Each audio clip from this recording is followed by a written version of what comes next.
कितने आ गए लोग?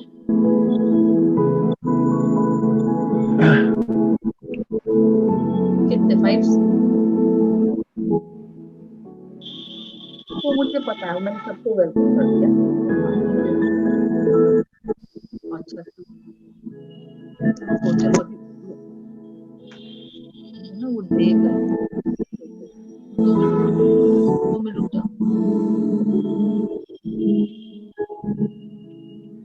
मैं इसको म्यूट कर देती हूँ। जी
Good evening, everyone.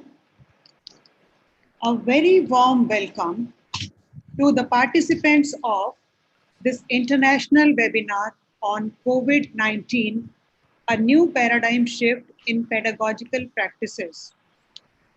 I request Mrs. A. Lyall to begin with a word of prayer. Mrs. A. Lyall.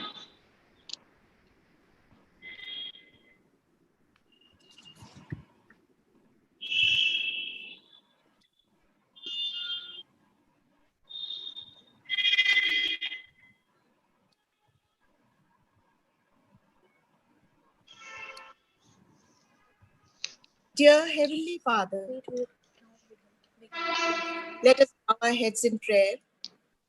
Dear Heavenly Father, thank you for this day and all the blessings you have bestowed upon us. Thank you for giving us this opportunity to meet and share our time with each other in this webinar. May you extend your divine wisdom to our esteemed speakers as they share their knowledge and expertise with us. We seek your blessing on all the participants as well. Lord, we are passing through difficult times. We ask you, Lord, to illuminate the minds of people engaged in scientific research, that they may find solutions to overcome this virus. We pray, Lord, that you stretch forth your hand of healing on all who are suffering from this terrible pandemic. As we begin our webinar once again, we humbly ask you to bless our endeavor so that we may be able to absorb the invaluable knowledge and experiences and put them into practice. We ask this in the name of our Lord and Savior, Jesus Christ. Amen. And now, I invite Dr. Mrs. V. Prakash, Principal Isabella Thoburn College, to kindly deliver the welcome address. Dr. Prakash. Dr. Lyall. On behalf of Isabella Thoburn College, I would like to extend a warm welcome to all the participants who have joined this international conference seminar on COVID-19, New Paradigm Shift in Pedagogical Practices, Redefining the Role of the Educator. It's so important in the present scenario. I would also like to extend guest speakers, Professor Amita Bajpai, Head Department of Education, University of Lucknow, Dr. Ray Wells, President, Wellbeing Systems from Philadelphia, USA, Dr. Priyanka Daniel, Associate Professor, Christian Medical College, Vellore. All the participants who had joined from different parts of the country as well as different parts of the world. Some of them are alumni. So to the alumni, I would say welcome back. And also to the faculty from different institutions. Welcome to Isabella Thoburn College, even if it's a virtual platform. Many of you have been to the college, and it's good to welcome you on this virtual platform once again. I'm so happy that the Department of B.Ed has organized this seminar, and I would like to thank all of them by taking their names and acknowledging all the hard work that they have put in over many days and weeks in order to bring this together. So thank you, Dr. Callender, Mrs. Lyall, Dr. Kapoor, Dr. Rajan, Dr. Jha, Dr. Joseph, and Dr. Caroline Beck. Thank you for bringing so many people, like more than 450 people have joined this seminar, and many more who are going to join. So I hope that you have a wonderful time discussing and deliberating on the issues of new pedagogical practices that are going to be so very important during this time. The pandemic has caused by the coronavirus has changed our life completely. And even as we are slowly adapting to the new world that is emerging, there are so many changes that we will have to make in our lives, in small things as well as big things. The present scenario has caused us to evaluate and to reinvent ourselves. especially when it comes to higher education. And one of the significant areas in this paradigm shift is the education system at all levels, whether it is the primary education system, the secondary, or higher education. There is anxiety both in the minds of the learners as well as the educators.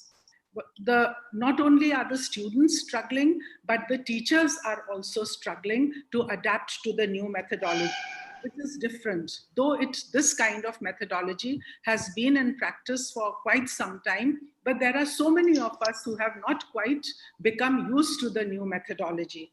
So I'm happy that our Department of B.Ed Education, Bachelor of Education, which is the oldest teacher education department in the country, and which has trained teachers who are now serving in the best of educational institutions across the country and in different parts of the world as well. This department has organized this international seminar on a very important and relevant topic.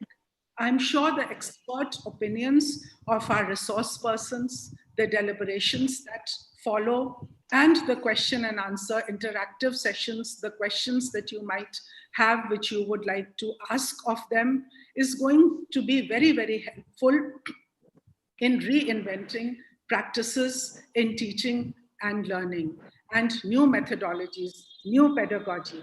I wish you all the very best, and I hope that this program, this event is going to help you in many ways, will help you to reinvent your teaching methodology as well.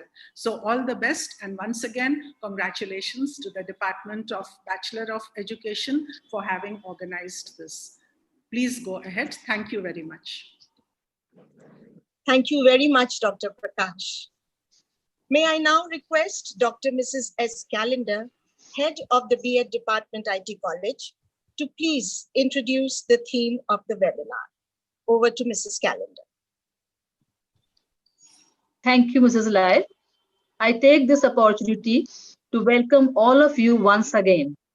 Today is a great day in the history of B.Ed Department of Isabella Thoburn College, as it is hosting its first webinar. The theme of this international webinar is COVID-19, a new paradigm shift in pedagogical practices. COVID-19 has brought us to the domain of uncertainties and insecurities. It has affected all spheres of our life. Education is no exception. Schools and educational institutions are closed in order to stop viral outbreak. Educational institutions felt an immediate need of ensuring continuity in learning and of keeping students engaged. This has forced all levels of educational institutions to operate remotely by starting online teaching. Teaching learning process was suddenly moved from classrooms to homes. In fact, as a response to global educational crisis, online emergency remote teaching has been put into practice. Needless to mention that the sudden emergency situation has transformed centuries-old chalk talk model of teaching to one driven by technology. This sudden shift of teaching from offline mode to online mode brought several challenges, especially for teachers. Before the whole discourse of moving education online, there has hardly been any discussion surrounding the practical issues of implementation. The principles of equity, access, and quality of education were rather ignored while switching over to online teaching. Simply recording lectures in front of the camera and sharing it is not all about online teaching. It involves more than simply uploading educational content. Rather, it is a learning process that requires careful planning, designing, and determination of aim to create an effective learning environment. We must realize and understand the fact that our teachers are trained and experienced for traditional methods of teaching.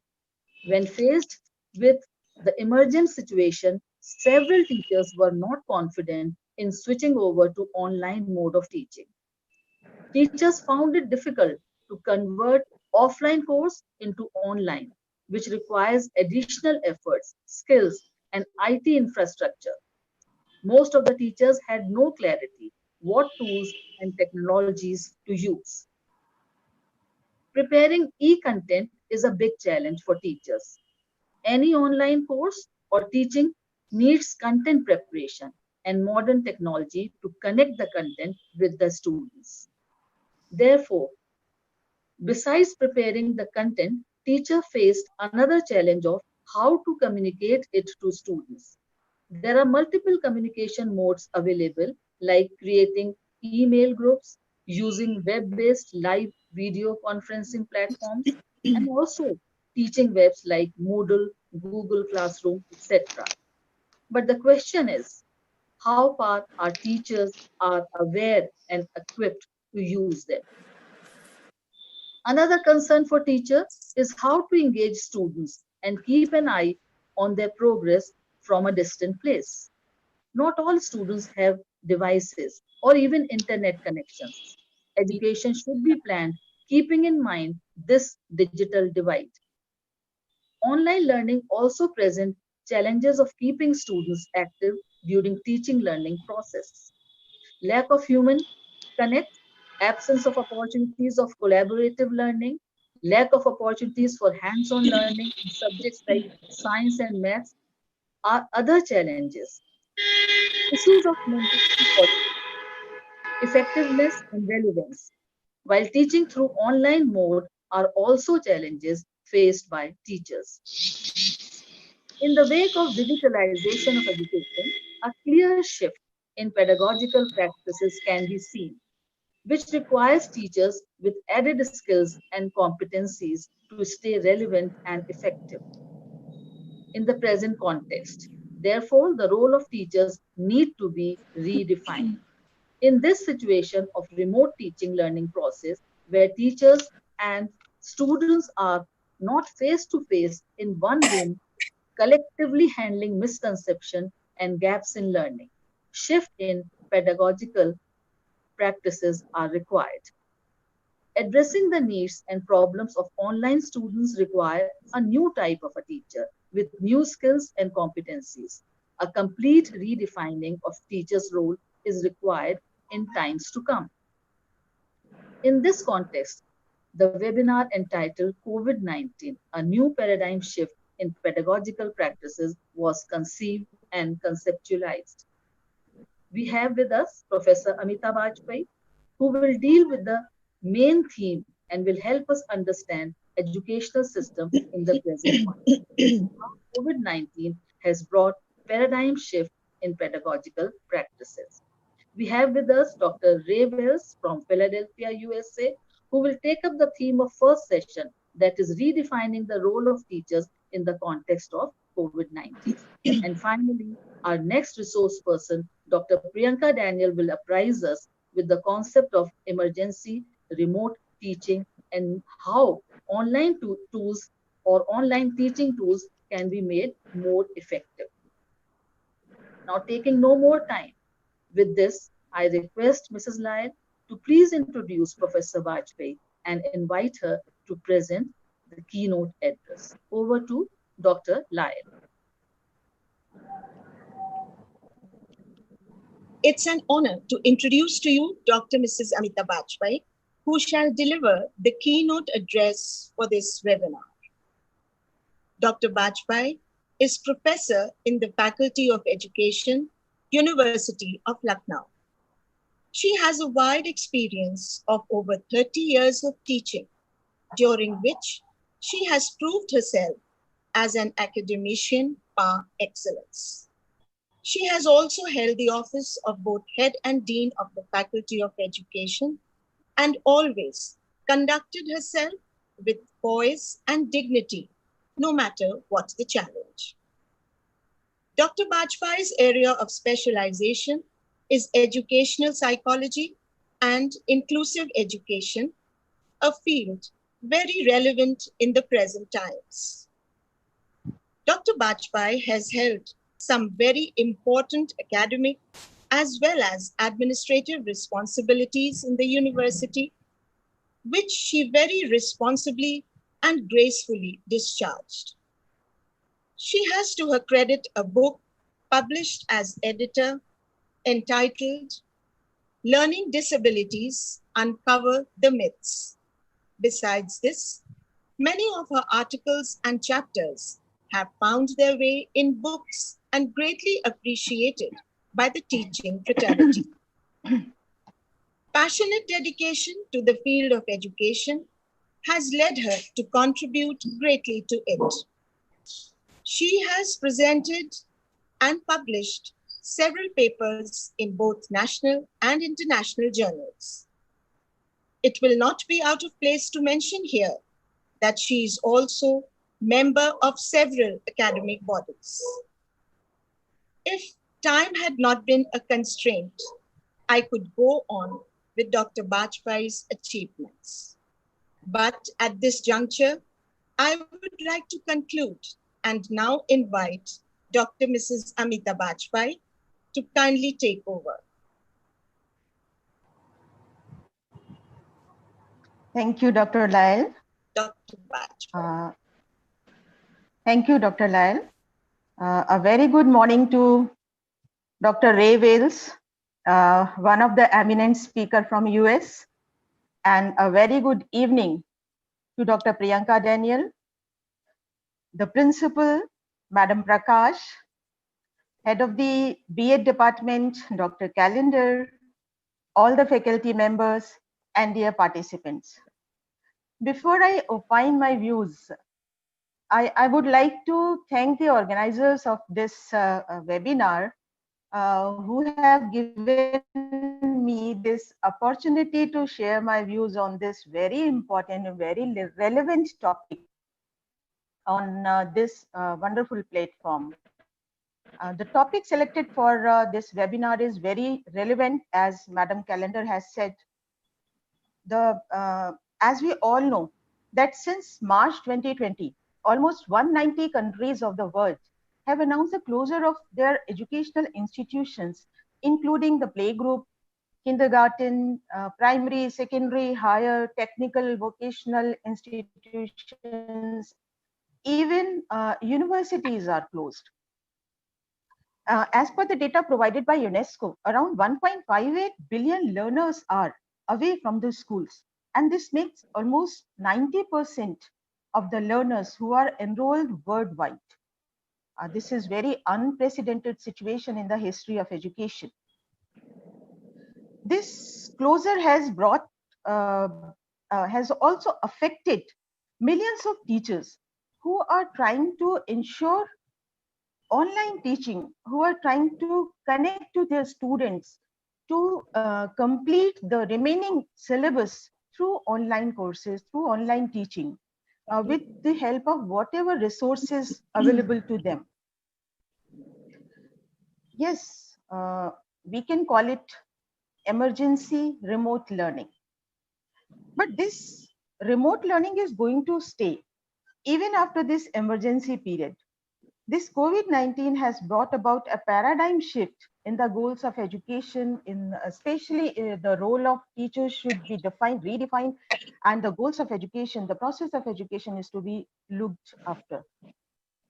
Now there is a challenge before us to redefine the role of teacher in present scenario. Teachers should know, or rather they should accept the fact that technology will continue to play a key role in education. And he has to change his teaching, his conventional classroom teaching, face-to-face teaching to online mode. But the problem is only 40 or 50% of the students have access to online resources. There is a digital divide. So the first challenge is how to bridge this gap, how this gap in digital divide can be lessened. How can we ensure, how can we provide a safe, high-speed internet access to every student? There are other questions also, like what are we preparing our students for? What learning should look like? What is digital literacy? and how to prepare building blocks for this digital literacy. The challenge is also how can we engage our students constructively, and that too in a virtual classroom. How to create emotional connect with your students without getting face-to-face interaction. The challenge is also to how to encourage our students to select the appropriate goal of learning. Teachers have to ponder over these questions and come out with their own solutions. As you know, children now have more freedom to choose what they want to learn, where they want to learn, why they want to learn, how they want to learn, and the more importantly, whom they want to learn from. There are a number of e-platforms, channels, learning management systems, which are available either free or payment basis, but they are offering tremendous amount of content. They are offering tremendous amount of videos, motivational videos, lectures, tasks, and assignments. The challenge is how to select the appropriate or the best e-platform. What should be the criteria of selecting appropriate e-platform? Teachers should not only be capable of using the selecting these e-platform, but he should be able to guide his or her students also, to help him, to guide him to select the best e-platform. And you know, there are more MOOC courses available online. Every big and renowned university has its own MOOC course.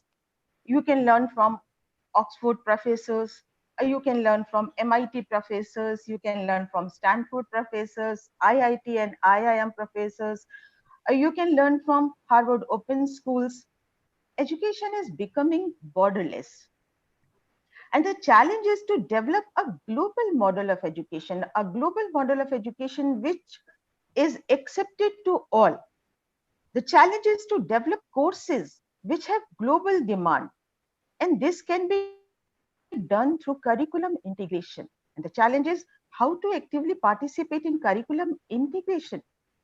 The greatest advantage of curriculum integration is that students can choose the courses of his choice, of his interest, and at the same time he can earn the credits which are required for the course he or she is enrolled in.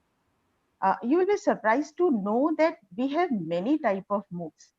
We have C MOOCs, we have X MOOCs, and we have H MOOCs. C MOOC is based on the theory of connectivism or constructivism. This theory says that learning process needs to be carried out within communities, within the network of learners in order to increase their knowledge. This is context based. And there are X MOOCs also. X MOOCs, that means extended MOOCs. Extended MOOCs are content based. They provide you the e-books, the element of e-journals. They are basically teacher-centered and reflective in nature. Or you can say X MOOCs are content-based. But for effective learning, content and context, both are important. So we have H MOOC also. H MOOCs are hybrid MOOCs, which give equal importance to content as well as context. We have even new acronyms for MOOC also. We have MOOL, Massive Open Online Laboratories. We have MOOR, Massive Open Online Researches. We have POC, Participative Open Collaborative Courses. And we have SPOC also, Small Private Online Courses. So there are n number of MOOC courses available to students, and a learner can choose any of the course as per his or her interest. So challenge is before a teacher to guide his or her students to select appropriate e-platform, to select appropriate e-courses. There are certain platforms available which allow you to develop your own MOOC courses also. For example, as Madam Callender has said, we have edX, we have Moodle, we have Udemy, we have Coursera. If a teacher may think that no platform or no, this MOOC courses are appropriate, he can develop his own MOOC, or he can develop his own e-platform also. If he thinks that the context and the content which he wants to, the learning experiences which he wants to design with reference to context and content both, no e-platform is suitable for that. So he can create his own e-platform also. The faculty should establish, the teacher should establish himself as a competent individual who can deliver what the students expect. What are the students' expectations and challenges, how to, all these things, preparing a MOOC or developing an e-platform requires a new set of digital skills. And the challenge is how to develop, how to master these skills. The most important challenges. It is very important to plan online classes in such a way that they become a virtual classroom. Instead of individual learners sitting in their own places, they should behave like a classroom. They should behave like a member of the virtual classroom. So the problem is how to get connect to your students while sitting in your own places. Now comes the next challenge, how to make this online teaching more effective, or what pedagogical strategies should be adopted by teacher to make this remote learning effective. We have to understand that online learning is not a library of videos or e-contents or lectures or assignments or tasks. E-platforms are not the dumping ground for e-contents. What is needed is a teacher should create high quality, digitized learning content which requires specialized skills. Subject matter is to be delivered, right? Online. But blind repetition is not a good idea. It requires a thorough understanding and application of learning principles and digital pedagogy. That means the subject knowledge. I may be a teacher of mathematics, I may be a teacher of language. So subject knowledge only is not sufficient, but one should be having a knowledge of learning principles and digital pedagogy. Both are equally important. In a physical classroom, what we do, we take mean or average of the collective ability of the class and design our learning experiences around that average also. That means the difficulty level of the content and the pedagogy are selected keeping in mind the average students. But this will not work in online teaching, online learning. Teacher need to spend as much time to understand the diverse profile of his learners. Every student is sitting at his place. So his surrounding, his diverse surrounding is very, understanding of that diverse surrounding is very important. So the context of the student, the content is same for every student, but the context is different from every learner. So before crafting the learning experience for online teaching, teacher should be aware of the diverse profile of all his learners. Online learning is not about one single pedagogical model, but an aggregation of various models. And it includes specialized science of learning that include learning psychology, behavior analytics, different modes of content delivery, and different techniques of assessment. A teacher should know all these, should master all these aspects. Then only he can assess, he can measure the progress of his individual learner. Teacher should understand the difference between online delivery and online learning. What are we doing right now? We are delivering our content, we are delivering our lessons online, with the help of online tools. This is just the delivery. It does not mean कि जो students हैं, whether they are, whether learning is taking place, whether learning happened or not. We are delivering content, but we are not sure whether our students are learning or not. So online delivery one should understand the difference between online delivery and online learning. Delivery is teacher-centered, whereas the online learning is learner-centered, student-centered. The learning process induces changes in the thinking process, in the mental models of learner, through deep understanding and the strengthening of the concept.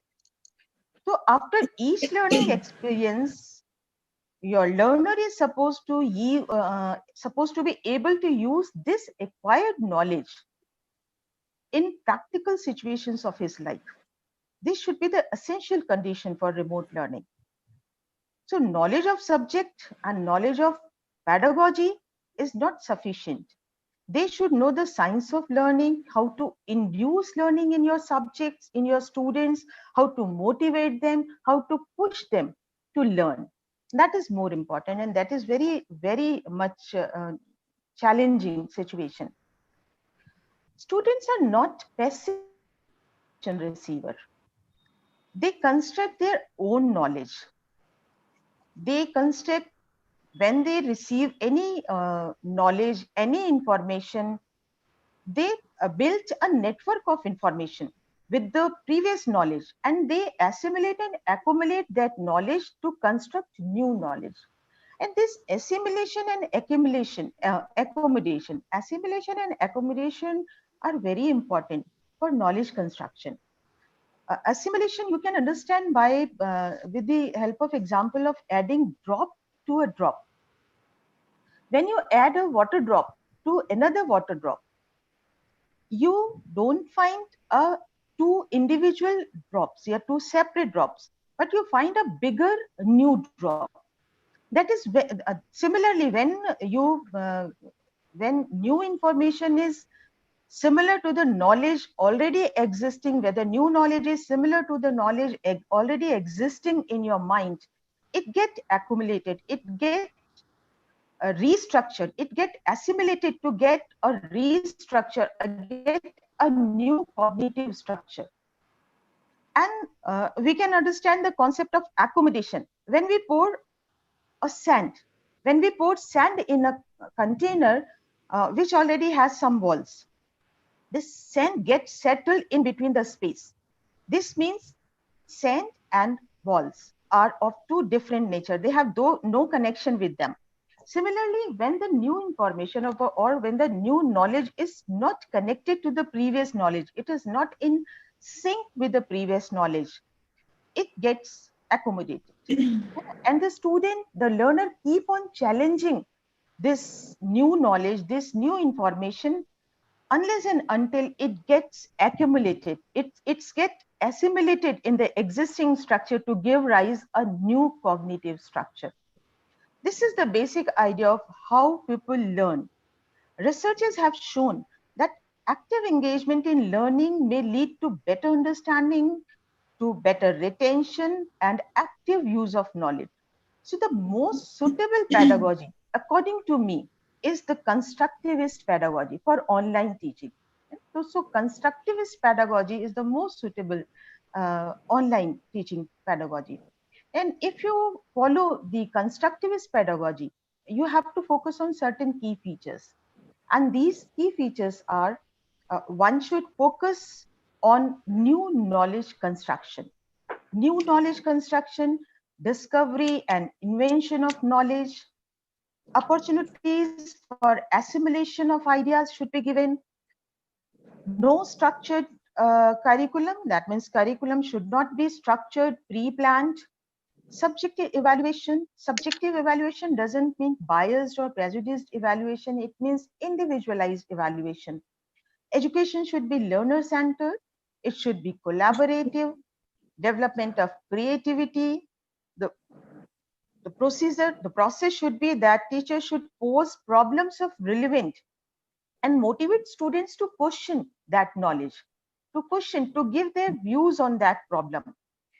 Through this, the teacher can have access to the mental processes of the students. he can access, he can understand the thinking pattern of the students, and he can challenge that pattern if he finds that that thinking process is not appropriate or not going in the right direction. He can challenge it and he can reshape it. So it is very important. Then building lessons around the main concept or the main idea instead of exposing them to segment or disconnected topics. So the main topic should be there, and the whole lesson plan, whole concept should be interwoven. And students should be motivated, should be pushed to give their reflections. Of course, even in post-COVID-19 era, conventional or face-to-face model is not going to become obsolete. It will survive and it will stay. So the combination of conventional classroom teaching and online model is going to be the norm. This is called blended learning. We all know it. This is blended learning. So blended learning is going to be the norm. One more concept is gaining popularity nowadays, and that is flipped classroom. A flipped classroom is a form of blended learning where the teachers or the lectures are moved outside the classroom with the help of technology, and learning activities are moved inside the class. This means the real classroom time, the real class time is spent on active learning activities. This provides opportunity for greater teacher-student connect, greater teacher-student mentoring, greater opportunity for peer-to-peer collaboration, and cross-disciplinary engagement. So there is a great opportunity to reinvent new pedagogical models of constructivist philosophy. Now we have understood that to make remote learning more effective, knowledge and understanding of online tools is must. Teachers have to sharpen their digital skills as well as the understanding of learning process. Content and context both are important for effective learning. Learning is learning, whether digital, virtual, remote, online, or physical classroom. These are just the modes.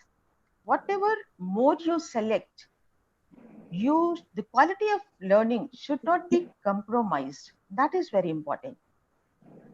So this is all I wanted to share with you.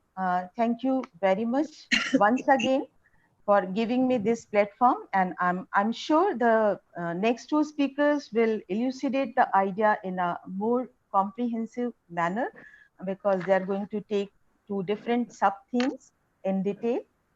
Thank you so much. Thank you very much, Dr. Bajpai, for this very enlightening talk.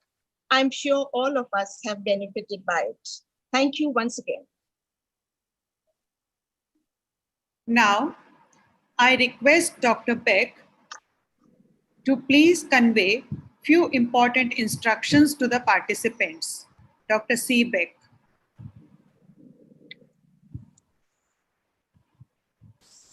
Good evening and a warm welcome to you all.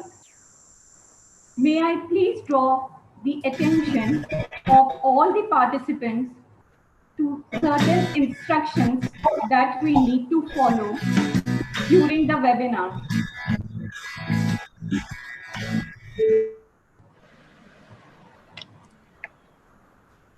All the participants are requested to keep their audio mute and video off. Please do not share your screen during the sessions, as it might interfere with the presentations of the eminent speakers. Please send your questions or queries through the chat box only. After this webinar session, the participants are requested to fill and submit the feedback forms so that e-certificates can be generated. Feedback links will be sent after the webinar. Kindly send us the filled feedback form by 4th June 2020 latest by 12 a.m. midnight. Thank you so much.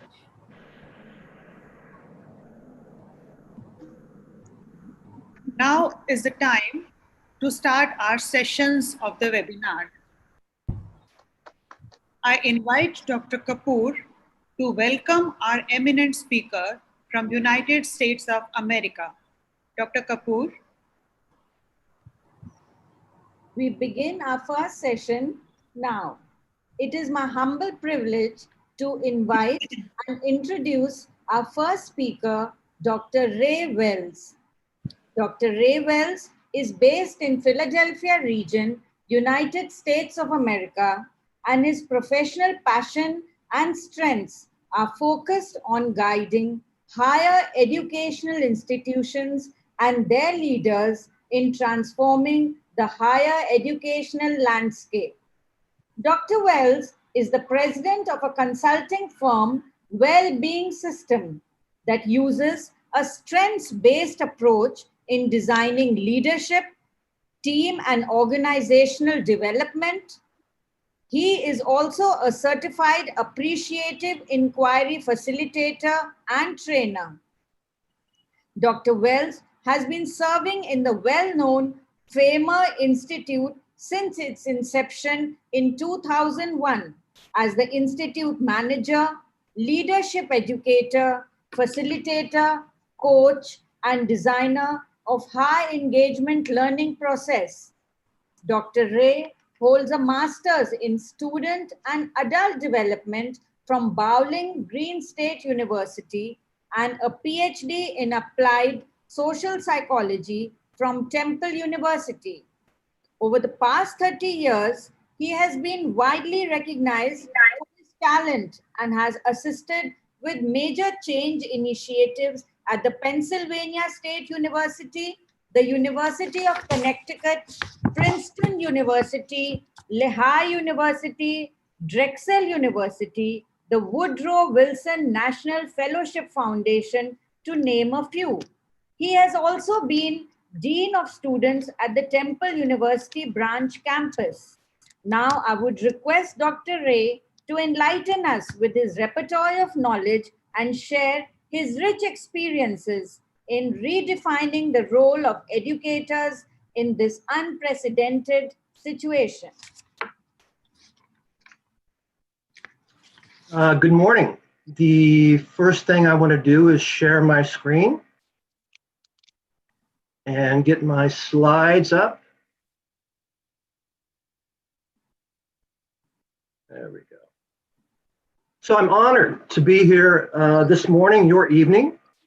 500 people in attendance is amazing. I sent out a note to some of my Famer colleagues last night and they said we can't get in because the registration has stopped. And I said, I'm sorry. And so I gave them the YouTube. So we know there are 500 people on here and that there are many more people watching on YouTube. I want to talk a little bit about this from my perspective as, number one, as an educator, and number two, as a person that teaches and essentially makes change. I have about 50 slides. I think it's going to go pretty quickly, but we'll see how it goes. I am a part of 3 different systems. The first system is Famer. The essence of Famer is that it tries to improve and build capacity in health professions educators from developing countries. I have taught in India, I have taught in China, I've taught in Indonesia, I've taught in Egypt. I've been doing Famer work for the last 20 years, working with about 1,000 faculty members across the world. So it's been a privilege and an honor. It's been the most important work that I've ever done. The second thing that I do is I work with an organization that does appreciative inquiry. You can read more about that if you haven't heard about that. I just want to let you know that that's part of what I am. At my core, I'm a leadership educator. My own company is Well-Being Systems Incorporated. We do strengths-based leadership development. We do employee empowerment. We do skills for change agents. And so that's work that I've been doing for a long time. The essence of who I am for the last 40 years is a leadership educator. About 15 of those years have been formally in higher education, and the other 25 years has been working with a variety of different organizations. Session objectives today. By the end of the presentation, the participant should be able to discuss the role of an educator in enabling effective remote learning, discuss the challenges faced by educators due to COVID-19, and to learn about the practical strategies educators can adopt to meet these challenges. Okay, we've got some people out there. I really have 6 things that I'm going to focus on today. The first one of them is the nature of systems change. The second thing I want to talk about is tradition of the sage on the lecture stage and the challenges that we have around that, especially as we move to a digital world. I have been talking for the last 15 years about how the lecture is not the most effective way of learning. It's important and critical, but it's not the most important thing. I want to talk about a technology-enhanced learning in faculty and with students. And then finally, I want to leave you with some big questions. So back about March, this is what your classrooms look like. In the United States, I think it was around the middle of March that we shut down our traditional classrooms and had a break before we went back to some sort of an online experience. I will tell you that I have, as I mentioned before, been an advocate for changing the nature of small and large classrooms to be more interactive. The reason for this, in my experience, is that since every student these days has a short attention span, and every student these days has a phone, this is sort of what happens after 15 or 20 minutes in the classroom. Students in the United States, they get bored and they even go to great lengths to hide their phones inside of books so they don't know that you're not listening to them. And so I think that we have to think about what the lecture does and doesn't do and how we attend to that. So as I talk about distance learning, as I talk about online learning, I want to suggest that we need to move past the lecture and then add on a whole lot of other things. So along comes COVID. Students go home, they open their computers, and here comes this guy.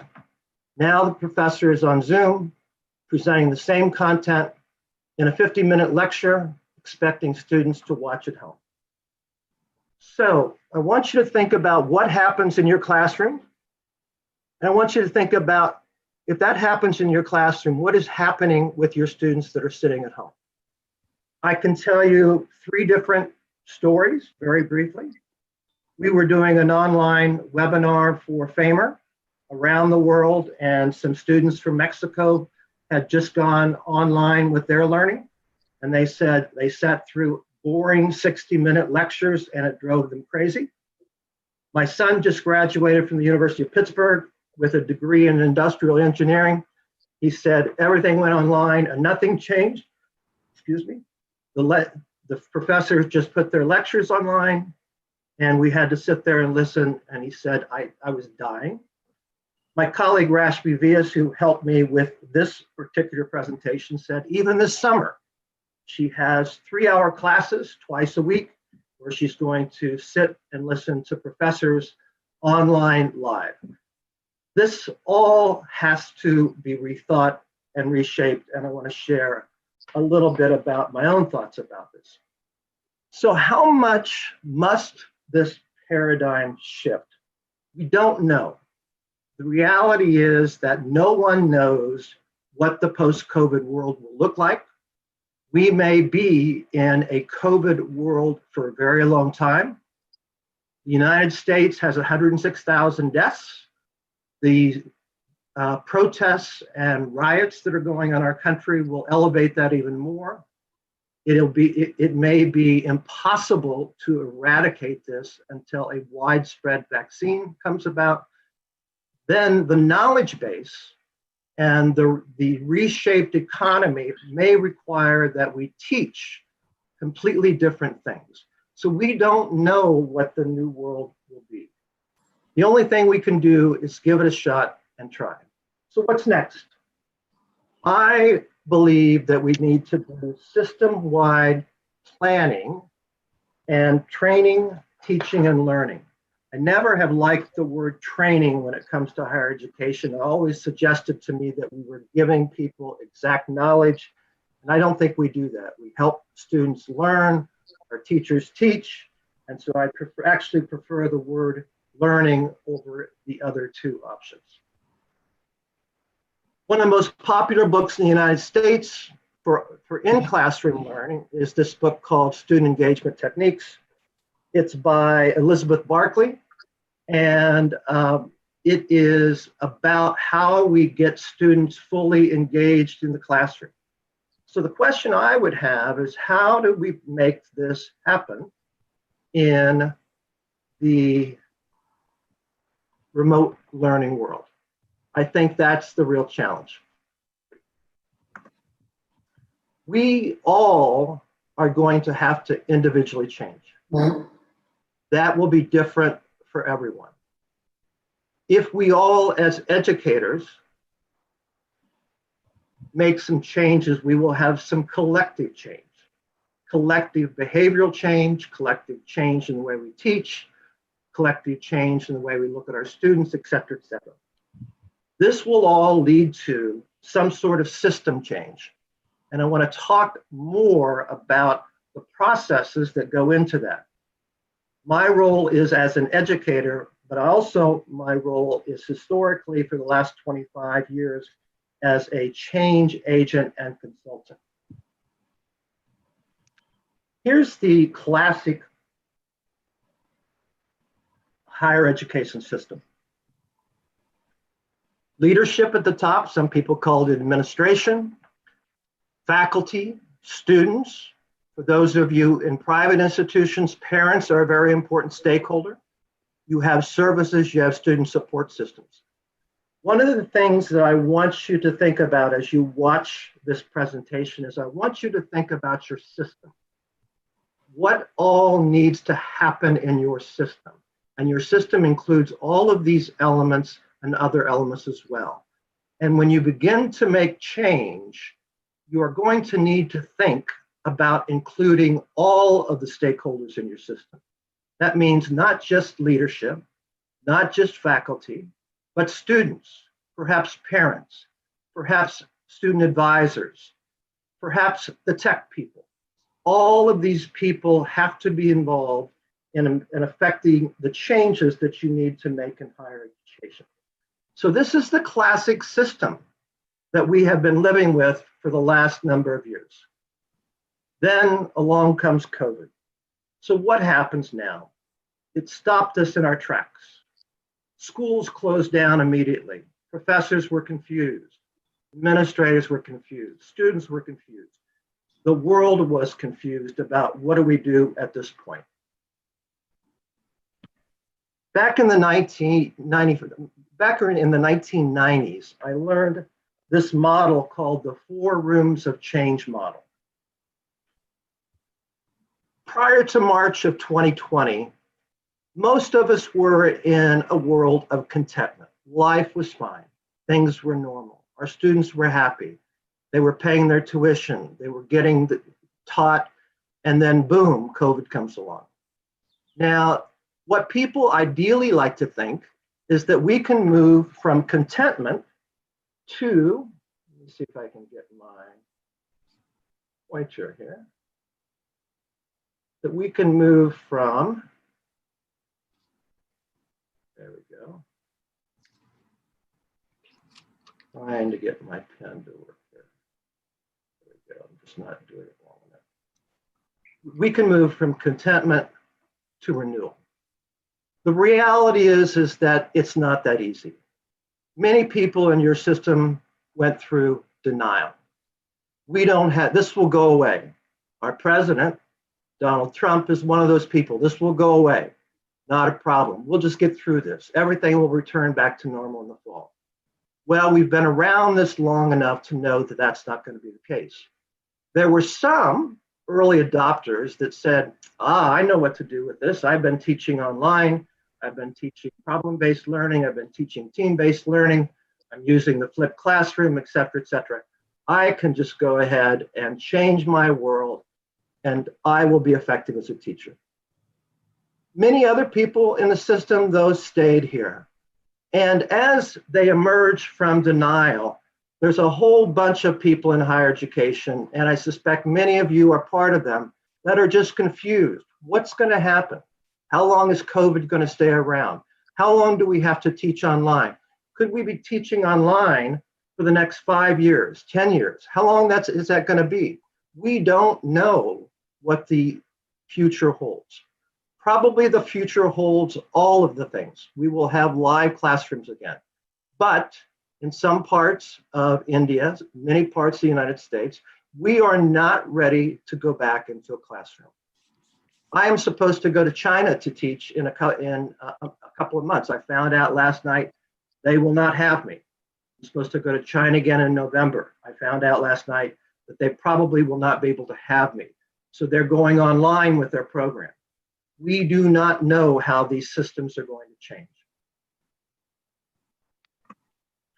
So in this 4-room apartment, it's a model by Claes Janssen. What happens in contentment is we don't see the need for change. In February of 2020, before this hit other countries, India, United States, China, et cetera, we were all pretty happy with the current systems. Then we went into, many of us went into denial. We don't want to acknowledge that this is the change that we have to deal with. As I mentioned before, once we emerge from denial, then we go into confusion. People live with uncertainty, suspicion, rumors.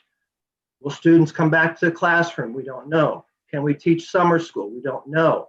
Can we teach students again in the fall? We don't know. We know now that we most likely will have to change our habits, our systems, our use of technology to have some sense of renewal, to be able to bring the content that we try to teach students into the classroom. So the big question is, who can lead? The picture here is not of faculty in India, but happens to be 4 dynamic Indian women leaders in the United States. So I don't know who they are. You might know some of them, but I wanted to put some pictures up there of strong and powerful women leaders, because I know that most of the people on this webinar are women. So as you look at your campus, who knows how to make the necessary changes? Doesn't necessarily mean that leadership knows. It might be a person in the education department, might be a person in the business school, might be a person in the arts and sciences. But I think what you need to find is you need to find someone who knows how to make the necessary changes.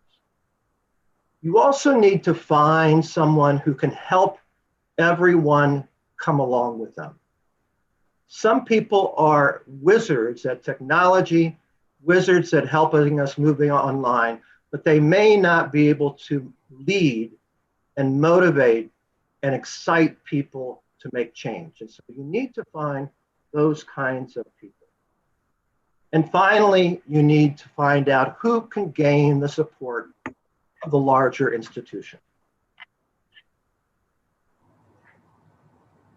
So here is, once again, the traditional model of leadership. leadership is supposed to lead to student learning. The faculty, your college, university, the students, the parents, the services, the student support services. We created that system for student learning. Now we have to figure out how do we continue with that in this new world. One of the things that I want to do, first of all, is I want to talk a little bit about what is learning. Essentially, learning is about change. Learning is about change in knowledge. Learning is about change in skill. Learning is attitudinal change. We know that our students go through measurable attitudinal changes from their year 1 through their year 4 classes. And we are looking at behavioral change. So what we try to produce in the classroom and out of the classroom, and I was an educator out of the classroom, more than I was in the classroom, was to affect change in students' learning in all of these dimensions. Now, I said earlier that for the last 15 years, I have been trying to teach people, underscore with people that the lecture is not the best way to learn. So what do we know about effective student learning?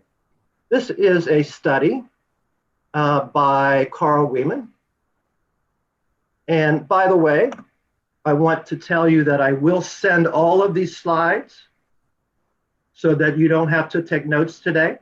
And you can look up this information yourself from these articles. So the area that I've circled here, I'm just going to read a piece of it. As the number of research studies has grown, it has become increasingly clear to researchers that active learning methods achieve better educational outcomes than the traditional lecture. We know that. So if for those of you who have been relying on the traditional lecture, this will be an even larger challenge because once you go online, you can't lecture for 60 minutes and have effective learning emerge. It just will not be able to happen. So active learning, there are hundreds of studies. Joe Michael, a physiologist, looked at all of the research that had been done about active learning over the last 25 or 30 years. He wrote about this, Where's the Evidence that Active Learning Works? In 2006. This is one of the articles that we share with our Famer Fellows. Active learning is the process of having students engage in an activity that forces them to reflect on ideas and how they're using those ideas. So it is giving them ideas, asking them to reflect on those ideas and how they're using those ideas. So here, in part, is our dilemma as we think about online student learning. Most of you out there are outstanding scientists. You're outstanding scientists, outstanding researchers, outstanding social scientists. You demand proof for the scientific assertions in your research. Is this true? If I could see all of you, I'm sure some of you are holding your hands up and say, yes, absolutely that's true. We need to know that the assertions that we make in our research are backed up by valid and reliable research. The challenge is yet these same researchers, these same scientists, these same scholars continue to use and defend, based on their intuition, the lecture, which is not the most effective way to create learning. So what do we do? For those of you that lecture all the time, I'm going to offer you some ways through that. I'm going to offer you some new structures, and I'm going to offer some system changes that can hopefully bring some of this about. So is this all we need to do? Take our content and put it on the screen for the students to watch at home? As you already know, I'm going to say no.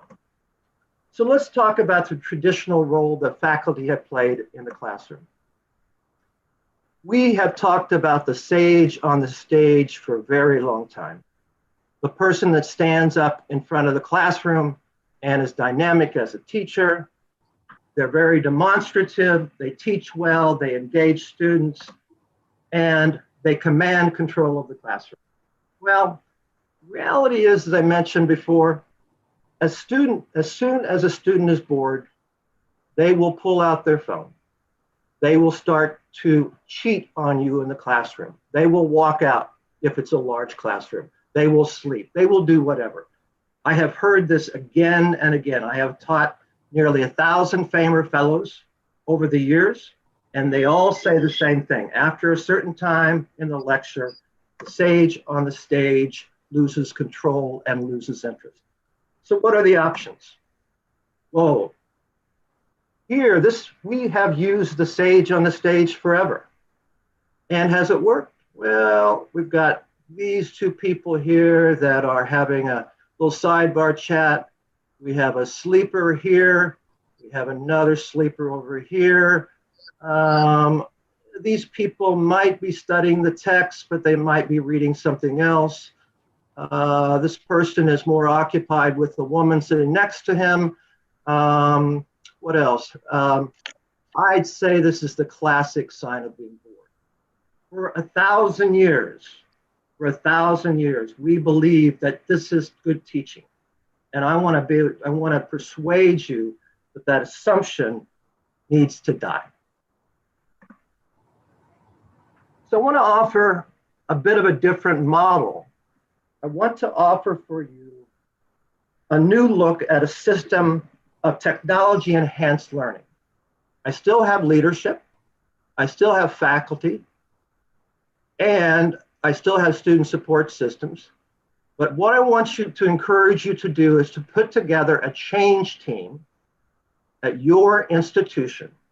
And that change team needs to include leadership, it needs to include faculty, it needs to include students, it needs to include people from student support systems, and of course, it needs to include the wizards that we have on campus that know learning management systems, that understand things like Zoom, and that understand technology. They are on every campus and we need to include them. So think about a change team that essentially includes all of the stakeholders that you have. The second thing that I want to talk about is that you have to have a rich communication system that is even better than you've had before. You no longer have the opportunity for face-to-face communication like you did. You no longer have campus-wide assemblies. You need to communicate to all of your stakeholders, to the faculty, to the students, to the parents, to the public, et cetera, et cetera. You need to be aware, help make them aware of what's going on. You have to enhance that. So my two first recommendations is create a change team that is some of the best people on campus that know how to make change, and become a system that engages in rich communication. Just as an example, some of our FAMR colleagues in Egypt have put together this YouTube. You can't see it very well at the bottom, but there is a link there. They have been helping the fellows that we teach in Egypt. We've been in Egypt for 2 years now. Understand how to move to the virtual classroom. And all of this has been created within the last 12 months. So this YouTube channel is indeed available to you. The other thing that I want to share with you is some FAMR online principles. The FAMR Institute in Philadelphia is a 3.5-week institute that engages Year 1 fellows and Year 2 fellows. Year 1 fellows are there for 3 weeks. Year 2 fellows are there for 2 weeks. There's an overlap period. It was a wonderful learning experience, and it ended up exploding this year because of the virus. We have it in March. We had to make a decision in February to cancel that. So what we've come to understand is that there are some principles that us having to teach online to 36 fellows 2 different years of fellows, 18 in one year, 18 in the next year, spread across 13 time zones. 13 time zones, think about that. The most time zone, I guess the westernmost time zone is Mexico, and the easternmost time zone is China. And so we had to cover all of that. So we came up with some principles. Principle number 1, provide all course materials asynchronously. Your course overview, your course syllabus, your objectives, your content presentation, the assignment, and the deliverables. Everything that you do has to happen asynchronously.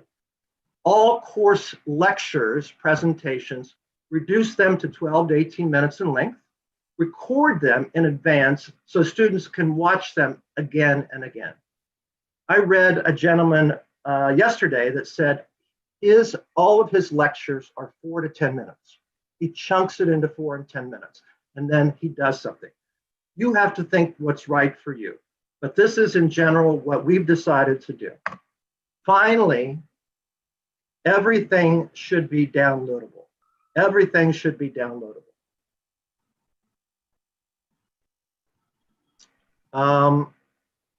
Is that big circle on your screen as well as my screen?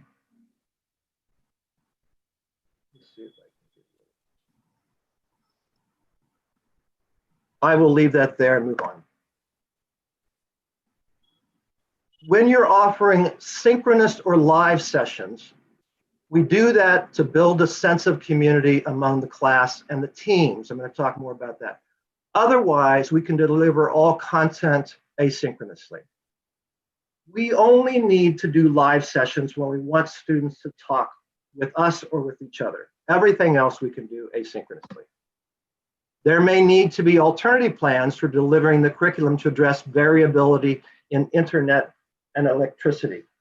The first speaker, Professor Amita, I'm not going to pronounce her last name because I will butcher it, talked about many students don't have outside access. I can tell you that they may not have a computer, but almost every student has a phone. And we need to design what we design for those students that only have the internet by phone. And finally, we want to enrich the learning environment by using teams of peers. So the active engagement of students needs to change. Historically, it's been between teacher and the content, and that is teacher-centered learning. What we need to do is we need to bring the student in and have them work in peers and teams, and there is a whole learning curve in understanding how to do that.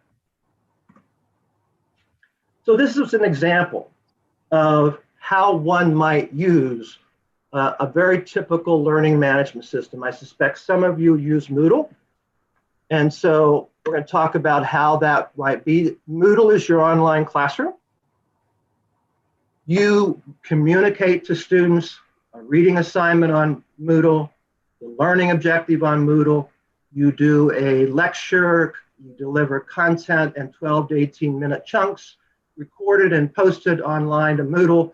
You can use Zoom to record your content, and then you can go from there. But we're not done yet. What has to happen is that we have to assign homework, activity, an application, a task, some kind of an experience. The student completes the assignment individually or with his or her team.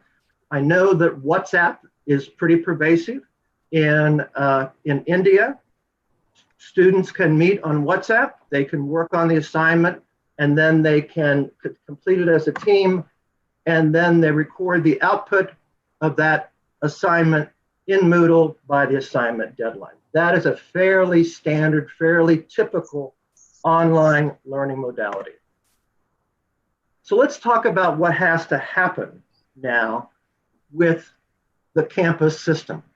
Once again, you've got your change team, you've got rich communication. Let's talk about faculty for a minute. With faculty, we have to provide them training. We have to help them understand what learning-centered teaching looks like. We have to help them understand what student-centered teaching looks like. We have to help them understand student engagement. The book that I showed you earlier has hundreds of activities that can actually be applied online. We have to teach them to leverage technology. But that's not all.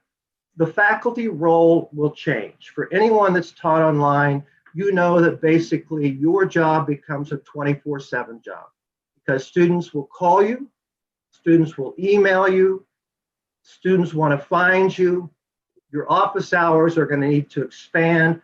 Your relationship will change from being sage on the stage to more of a mentor, more of a counselor, more of a helper, more of a person that encourages student learning, but doesn't act like the know-it-all professor that has been the historical model in higher education. So that's what we have to do for faculty. Now, how can faculty help themselves? We can create small groups of 3 to 4 faculty, and you can do this yourself, preferably from different disciplines. You can design your class. You can visit each other's virtual classrooms every 2 to 3 weeks. You can get together and discuss the teaching and the process that's observed without criticizing. Just talk through how you can effectively gather ideas and create reflection on your own teaching. So if the university or the college does nothing, you faculty members can take charge of your own transformation and your own transition. This is a form, a feedback form that was actually developed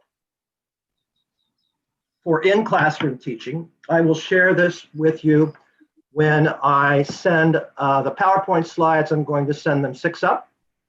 You should be able to read everything on there. It's good to have some sort of way of giving feedback to the other colleagues and look at the content of this. So if you decide to use this, this is designed for large room classroom teaching, but many of the concepts can be applied to online teaching as well. So what else can the faculty do? You can create a small learning group, again, 3 to 4 faculty, preferably from different disciplines.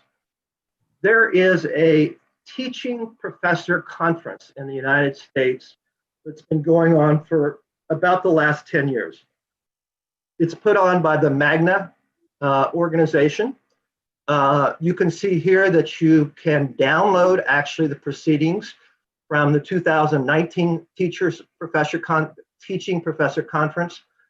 I have downloaded the proceedings from about the last 5 years and have them as a source for myself when I'm trying to think about good teaching. And this year, you've only missed so far 1 week of the brand new Teaching Professor virtual conference that will run until September 30th. So this is an opportunity for you. I don't know what the cost is. I'm not a member of the organization. I'm just saying, here is a way to do that. But the idea is that you bring something in to your colleagues to discuss. Now, there's another thing that's online. Some of you have probably heard of Faculty Focus. You can subscribe to this. I get this once or twice a week. It has many articles on effective online teaching. I went there yesterday, the day before, pulled these 4 articles out, 14 simple strategies to reduce cheating.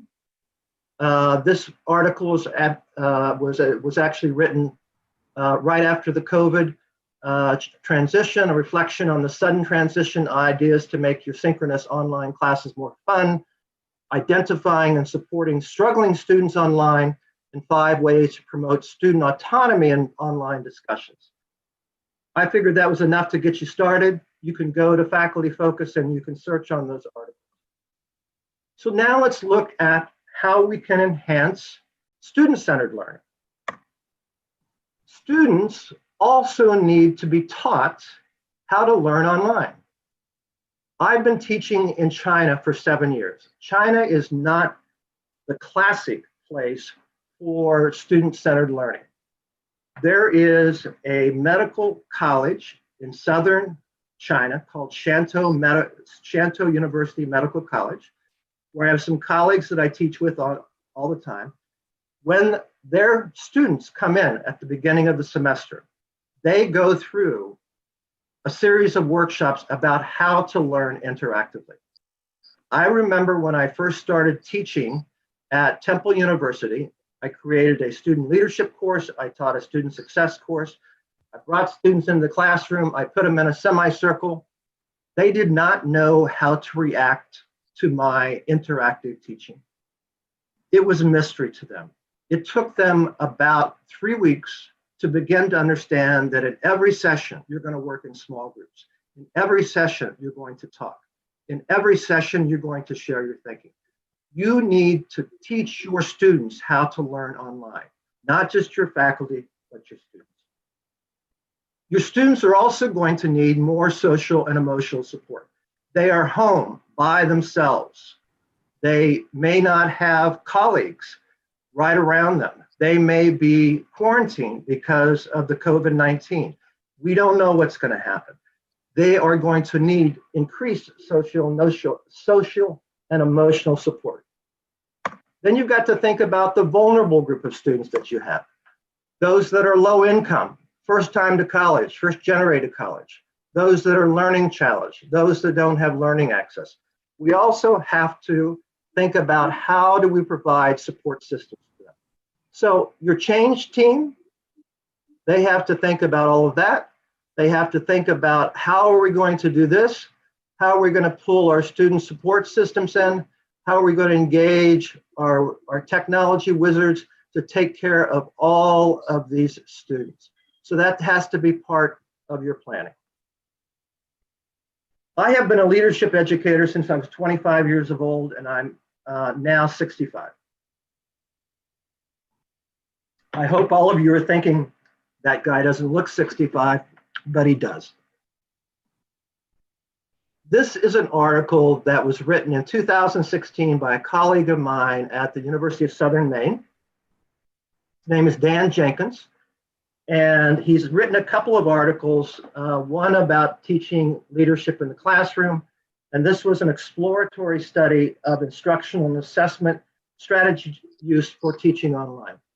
You may think you're not teaching leadership, but I want to tell you that the instructional strategies that he recommends can be used in every one of your classrooms. I'm not going to go through all of these because I'm going to send you the reference for the article and you can look this up. But in the minute that I'm going to leave this up, you can see that there are many, many ways of teaching online: case studies, polling, group discussion, media clips, online formative quizzes. You can see that online lecture is the 13th most popular. So the online lecture is way down.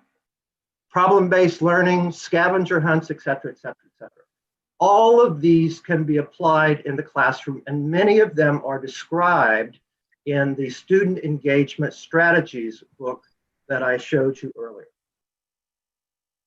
Some of you are saying, you know, Ray, I have so much content to cover.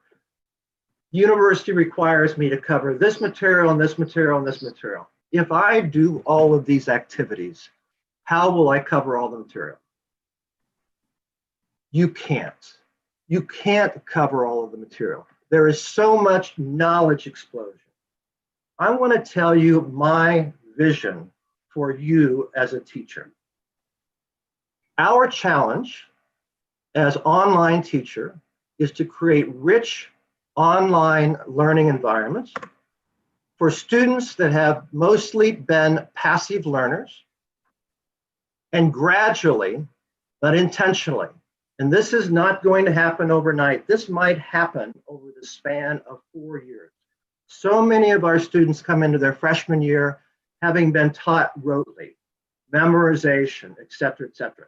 We have to move to teaching them to think critically, to become independent, self-directed learners, willing to take responsibility for their own learning. That is a paradigm shift for many people, for many countries, for many educational systems that have historically been top-down. We do this okay sometimes in the United States, and sometimes we're horrible. We're not the model for everyone. This is a great book by Mary Ellen Weimer called Learner-Centered Teaching. There might be a next edition by now, but I think she's got a lot of wisdom to offer. So assessment is the next issue. I'm not going to spend a lot of time going through this. I got these from a colleague of mine at Temple University who specializes in student assessment. And you can see the links there. I'm not going to go through there. I'm just going to say that I've given you 5 different links to how to do assessment online and giving exams online. So those are there for you to look at. In the leadership program, you'll look here that this is what Jenkins discovered in his research, that assessment can be done through case study analysis, through exams, through group projects, through online portfolio, through papers, et cetera, et cetera, et cetera. So you can look at assessment and doing assessment in many different ways, including, and this is what we do in Famer Philadelphia, student peer assessment, where people in groups are giving feedback and grading their peers. There's a whole methodology to this that you can learn. So here are a couple of big picture questions that I want to ask. What parts of your curriculum would be very difficult to move online? Some of you teach in very hands-on things. I think it's difficult, for instance, in biology where you have to do experiments. It's difficult to do those things online. So what can you do? How are you going to tackle those things? What are the possibilities?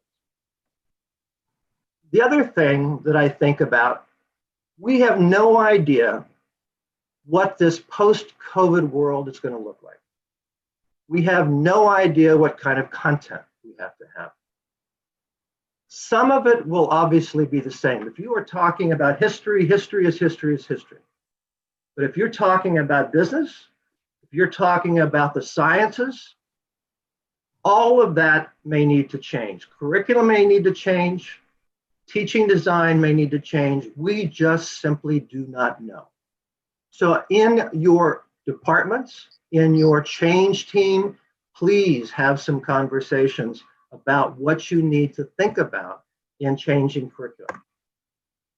One other big question is, who else do you need to think about in this time of change? I want to suggest to you that, once again, rich communication is a really critical part. We've talked about doing it with faculty, we've talked about doing it with students, and now I'm also going to suggest that you need to be talking to the public about how you're changing your system, and parents who are oftentimes paying the bill. You need to think about those people and engage them in conversation and dialogue. If I was designing your change team, I would get someone from the public. I would get somebody from the business community. I would get somebody from the public education system. I would get some parents involved so that they can give you some perspective on what's going on. The only way that you can see the whole picture is to get all of your stakeholders involved. You can't just have leadership making unilateral decisions about what they're going to do in the future. You have to get the input of all of these folks. So I've tried to today, and I hope that I haven't taken too long, talk about the nature of systems change. I've talked about the SAGE on the lecture stage. I've talked about technology-enhanced learning. Talked about TEL and faculty, TEL and students, and I've talked about some of the big questions. I want to thank a couple of people. Number one, Samara Azim. She runs the Famer Regional Institute at Ain Shams University, and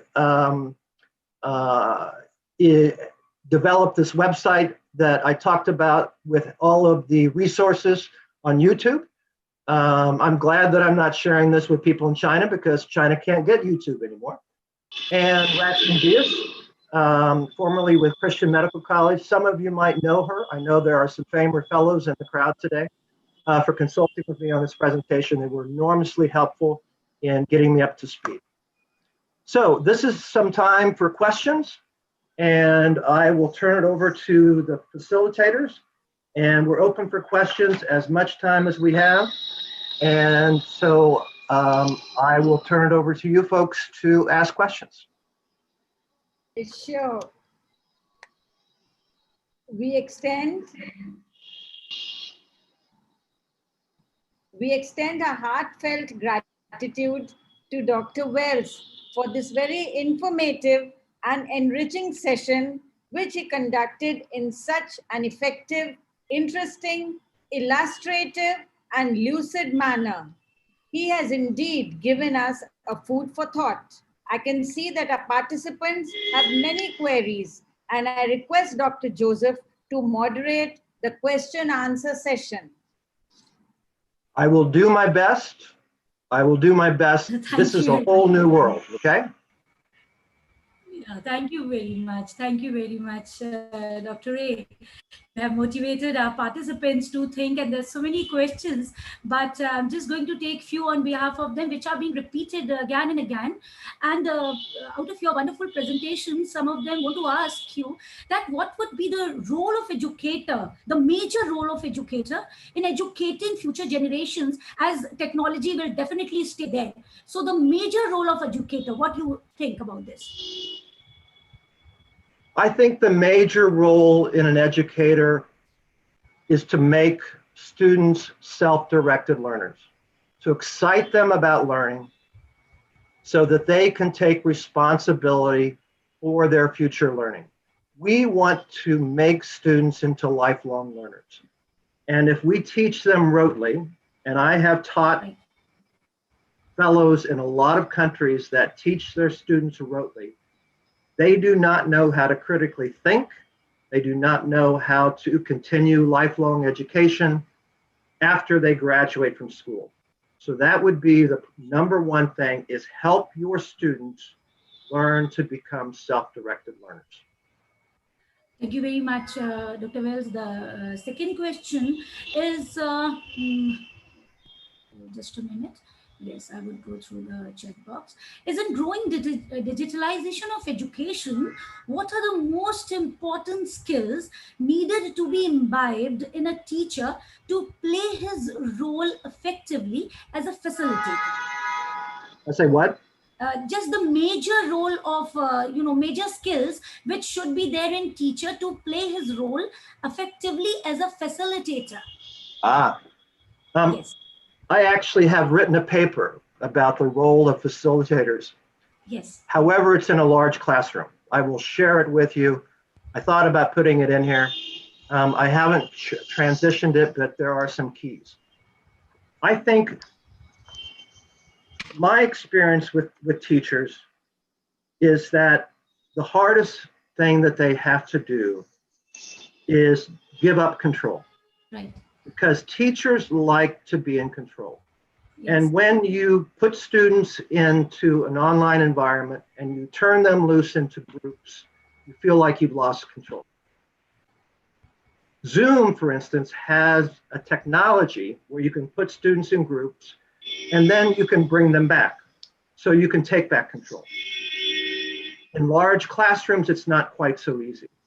But I think it's to be able to psychologically make a shift that I am in control while I'm talking, and then when I give them activities, assignments, I am giving them control, and then I'm going to bring them back. I need to ask them a provocative question that they can talk about in small groups. The great thing about Zoom is you can have all the rooms that you want, and you can put them in there and they can talk, and then you can come back and have a conversation.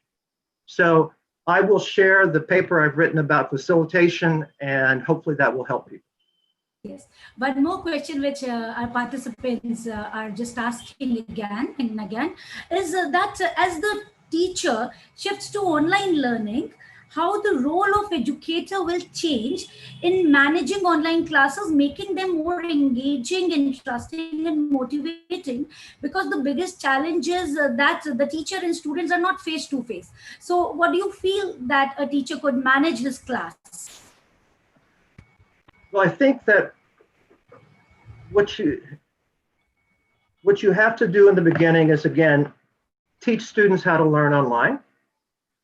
Let them know that they are responsible for downloading everything, for downloading their syllabus, for going online and looking at lectures. So what happens is the teacher's primary responsibility then, after they have recorded their lectures, after they've designed their activities, is to then give feedback. Give feedback on the activities, make sure that you give rich feedback. I have taught blended courses. I've not taught completely online courses. I have found that giving feedback is really the most critical nature of online learning, because what all you get from the students is their delivered assignments. So that's what you have to do.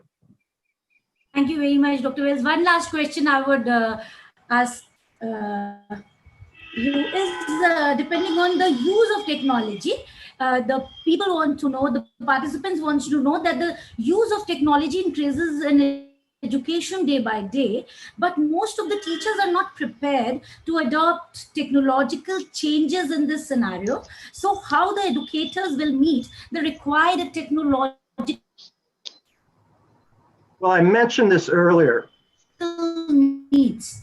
You have an educational system where you have people who have a lot of knowledge in the technology. The person might be 25, might be 45, they might be 65. I know that when Ain Shams University made the transition because of COVID, the most knowledgeable person was a 70-year-old department chair. You have people in your system that know how to do this. They are early adopters, they've stayed up with the technology. You have to enlist them to be part of your change system. And then you have to begin to work with faculty to show them.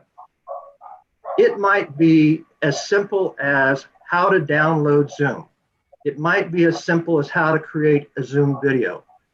That website that I gave you, that Ain Shams University and the Egyptian Institute has a lot of that. You basically need to do teacher training, not only for technology, but for student-centered teaching. And you need to do teacher training for how to be a coach, a mentor, a counselor, because you are no longer going to be allowed to be the sage on the stage, because you will be the least effective teacher if you remain the sage on the stage. Thank you. Thank you very much, Dr. Ray Wells, for answering all the questions. And now I would invite Ms. Beck once again to present the instructions. Thank you very much for having me. It's been a delight. I had my coffee early this morning, and I hope you all have a very, very pleasant evening, and I will stay around and join you for Priyanka's presentation. Thank you so much. Thank you so much. Thank you, ma'am. Participants, please pay attention to the instructions once again. All the participants are requested to keep their audio mute and video off. Please do not share your screen during the sessions, as it might interfere with the presentations of the eminent speakers. Please send your questions or queries through the chat box only. After this webinar session, the participants are requested to fill and submit the feedback forms so that e-certificates can be generated. Feedback links will be sent after the webinar. Kindly send us the filled feedback forms by 4th June 2020, latest by 12 AM midnight. Thank you. Thank you very much. Now it's time for us to move to the second session and to conduct the second session, I would now invite Dr. N. Jha to introduce our speaker to this evening, Dr. Priyanka Daniel.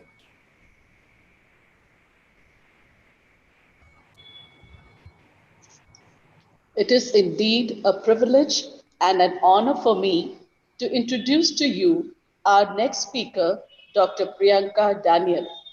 Dr. Daniel, Associate Professor at CMC Vellore, is an expert in designing, implementing, and evaluating online learning and has been training faculty nationwide and internationally in designing and implementing effective online teaching. She has been instrumental in starting blended learning in medical education and introducing the use of learning management systems at CMC Vellore. Dr. Daniel is involved in various workshops where she serves as a resource faculty for curriculum designing, integration teaching learning methodologies, and online learning. She has also been helping various educational institutions as an expert consultant for effective use of information and communication technology in education. Her research projects include developing blended learning, online faculty development in curriculum integration approaches, near-peer teaching, development of self-learning modules using learning management systems. Dr. Daniel has been awarded the prestigious FAMER Fellowship in Medical Education from Philadelphia, United States of America, and is now pursuing a certificate program in health professionals education from Yale University, UK. She has a number of oral and post presentations to credit done at national and international conferences and has been invited as an expert for various faculty development programs. I now invite Dr. Daniel to share her views on the concept of emergency remote teaching and how to make online tools more effective. I now hand over the session to Dr. Daniel. Thank you so much, ma'am, for this wonderful introduction. And I really feel honored to be in the presence of so many eminent personalities and so many educators from all around the globe. I am still in the process of learning, and there is a lot more that I have to learn. But whatever I know, I would try to share with you, and hopefully we will all learn together and grow together. So first thing I would do is I would share my screen. And we'll go from there.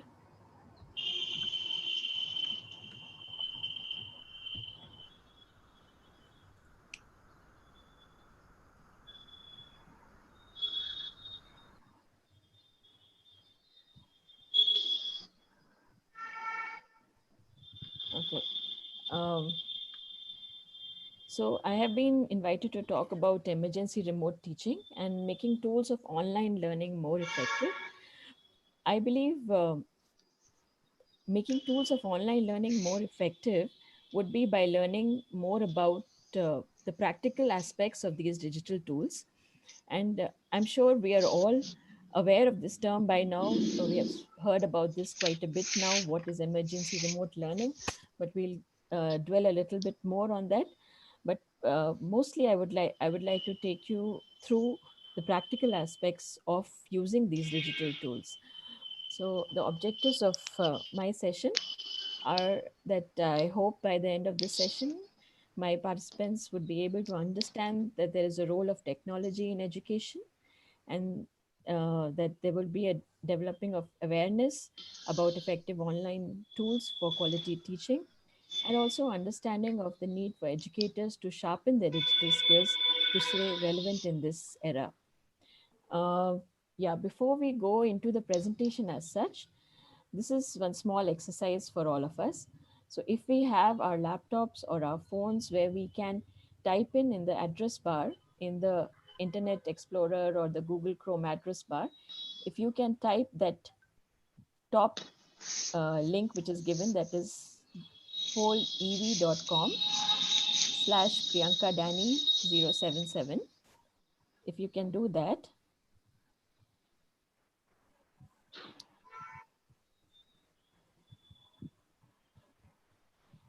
I will be bringing out a few questions in between, and I would like to see how we respond to it and what my participants are thinking about a few things. So if you have opened that particular link, it will ask you to probably update or probably ask for some kind of updates. You can just ignore that. You can say not needed now, and you can type in your name. And then followed by that, if you can just type in your response for this particular question. What one word would you use to describe yourself as an educator? So can you type in your response over there?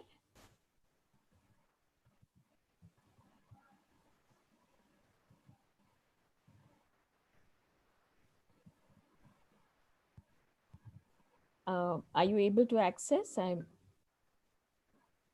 Yes, I'm starting to get some responses. Can I get some more people to respond?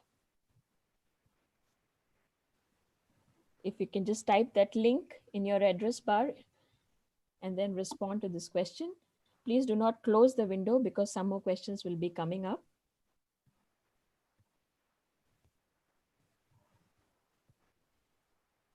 Okay, so some of you describe yourself as a continued learner. Some of you are calling yourself dedicated. Okay, as we just heard from Dr. Ray that we are dedicated, moving towards being facilitators. Somebody has said thanks. Okay. Yeah, okay, let's move to the next question. Okay.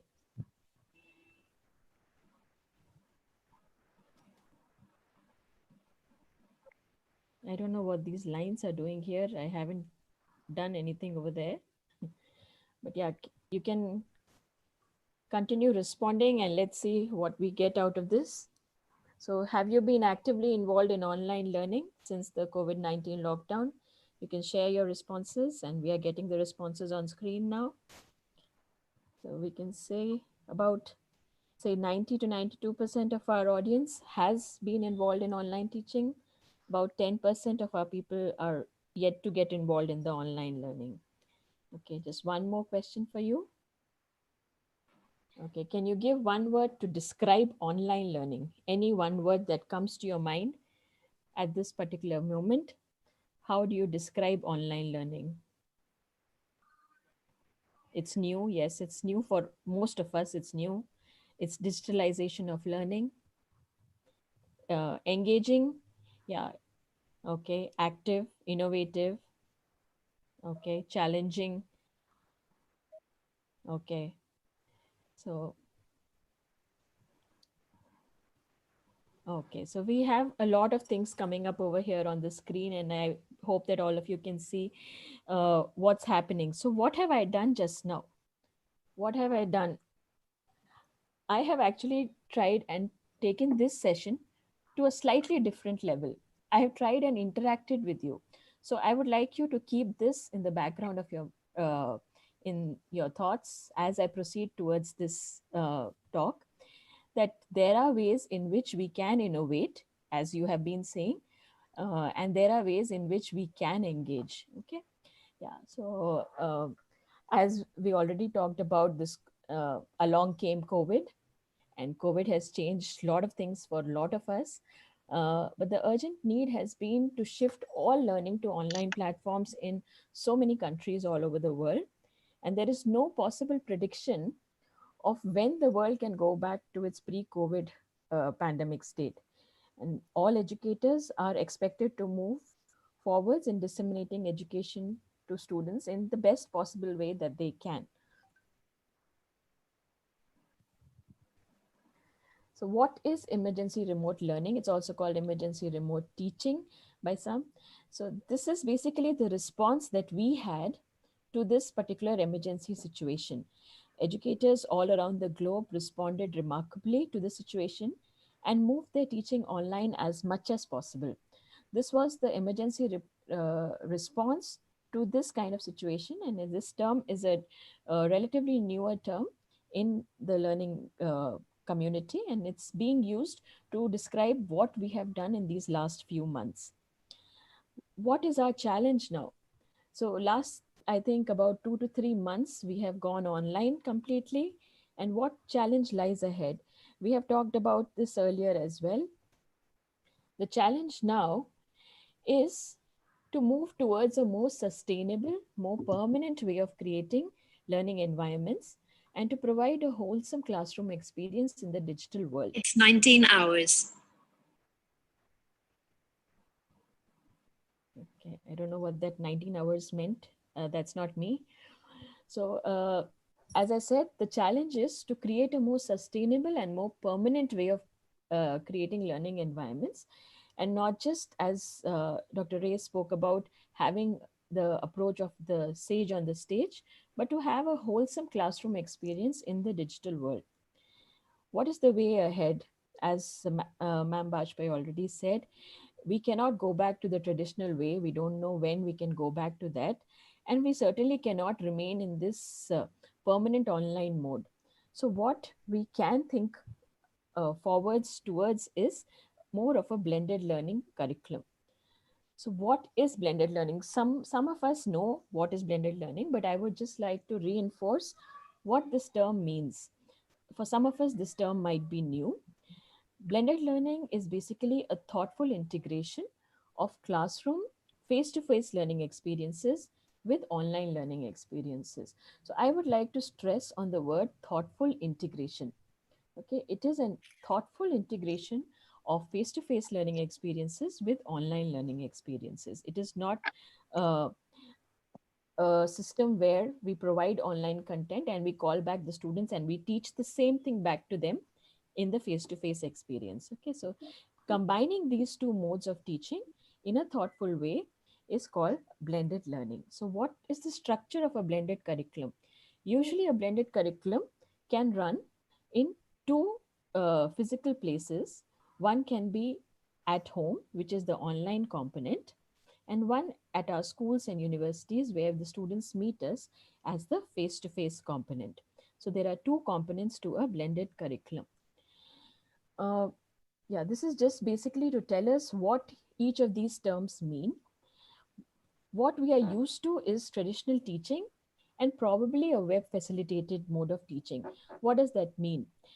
Let's look at the proportion of content that goes online. In a traditional classroom, there is 0% content that goes online. In our traditional classrooms, in schools, there's hardly any online activity, online content going up.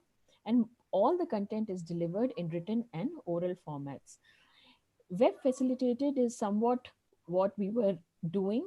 We were in universities using online medium for providing some amount of content, maybe less than 30%, and that gets called as web facilitated mode of teaching. Essentially, everything is taught face to face, but web is used for very small proportion of content delivery and assignments. What's the next thing? Next thing happened with us was the online teaching, which was in the form of emergency remote learning, where we had to suddenly transition and give up 80% or more of our content online. But what we want to look forward towards is blended learning, where there can be a blend of online and face-to-face content in a proportional, systematic, and integrated way, where 30 to 80% of our content can be shared online based upon the need of the student, based upon the innovativity of the educator, based upon the need of the system. So we can decide how much of the content goes online, but there is a blend of face-to-face and online teaching.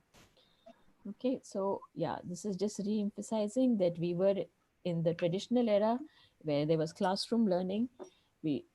This emergency remote learning was basically our emergency response where we went online completely, but without any thoughtful integration. But now we need to move towards a more thoughtfully integrated blended learning curriculum for our universities and schools and colleges. There was a article recently that came in Economic Times in which IIM has studied, and they have suggested a blended learning for school education. So in this, this has just come out a few days back, this on May 26th, and they are recommending that for schools to open worldwide now and to keep the norms of social distancing and everything still in place, they recommend every student to attend school for a week while following the social distancing criteria and take online sessions for the next 2 weeks from home while maintaining self-quarantine. So this seems to be reasonable. When we have 1/3 of the students coming to the university or school at one time, social distancing can be maintained, and the next 2 weeks they go online and they work from home while they maintain the quarantine. So this can be a way forward, and we can look into moving towards a blended curriculum.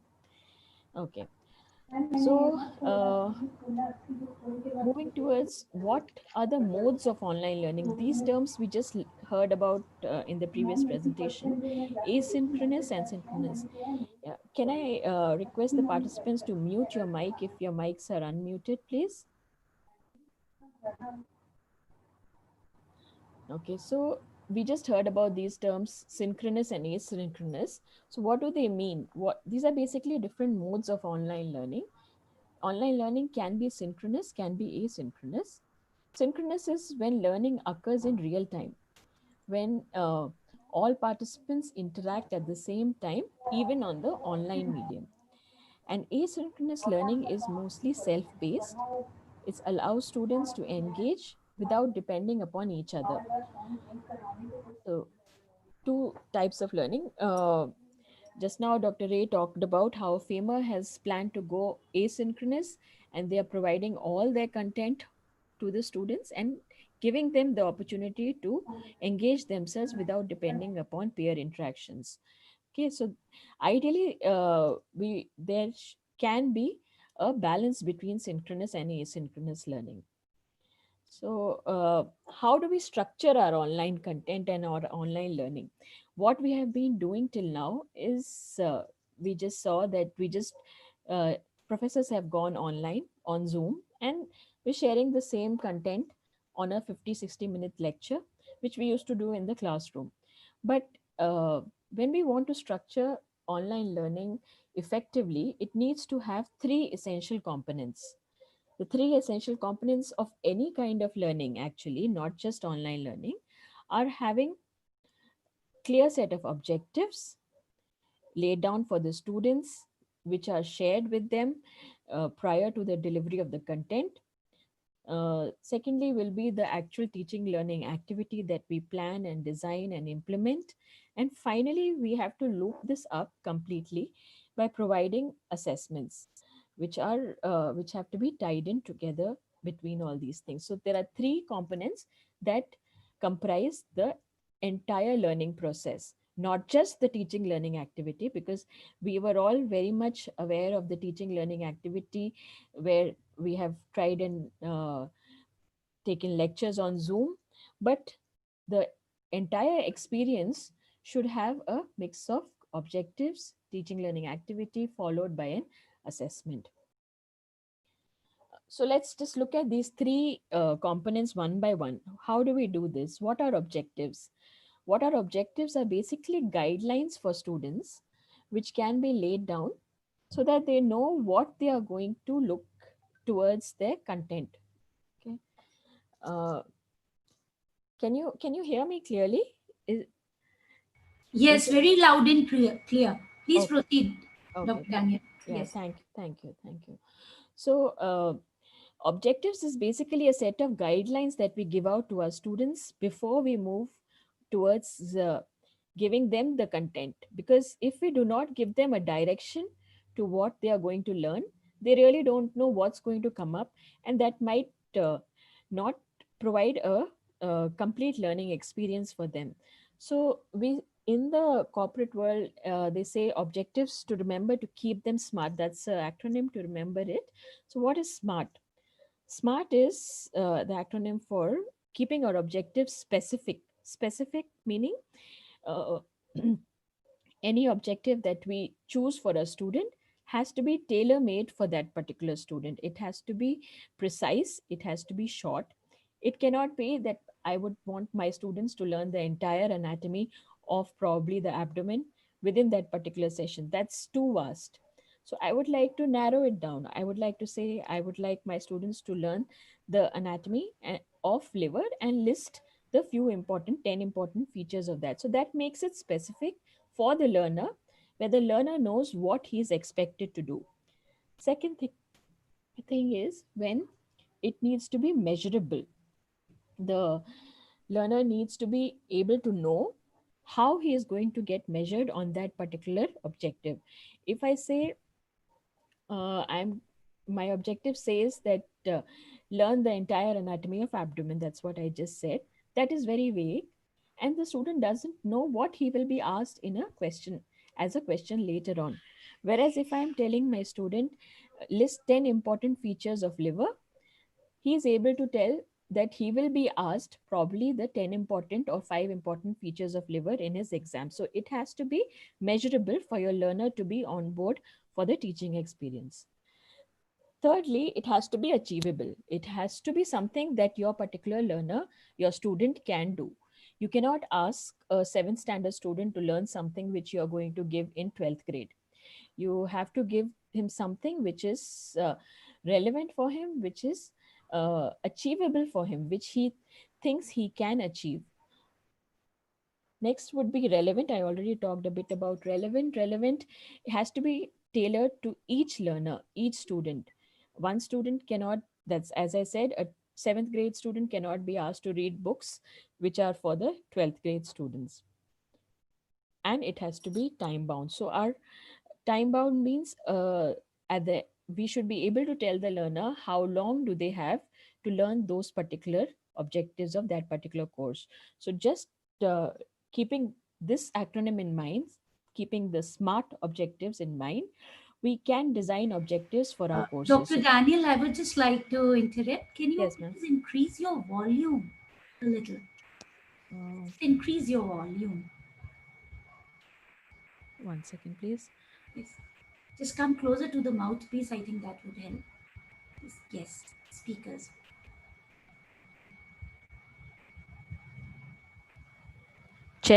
Check. Can you hear me? Yes. It has increased a little bit. I think if you can do a little bit. Yeah. Okay, now it's perfect. Thank you. Yes. Thank you so much. Please proceed. Okay. So that's the first thing of designing any online learning experience, having clear objectives. Second thing would be the actual designing of the teaching learning activities.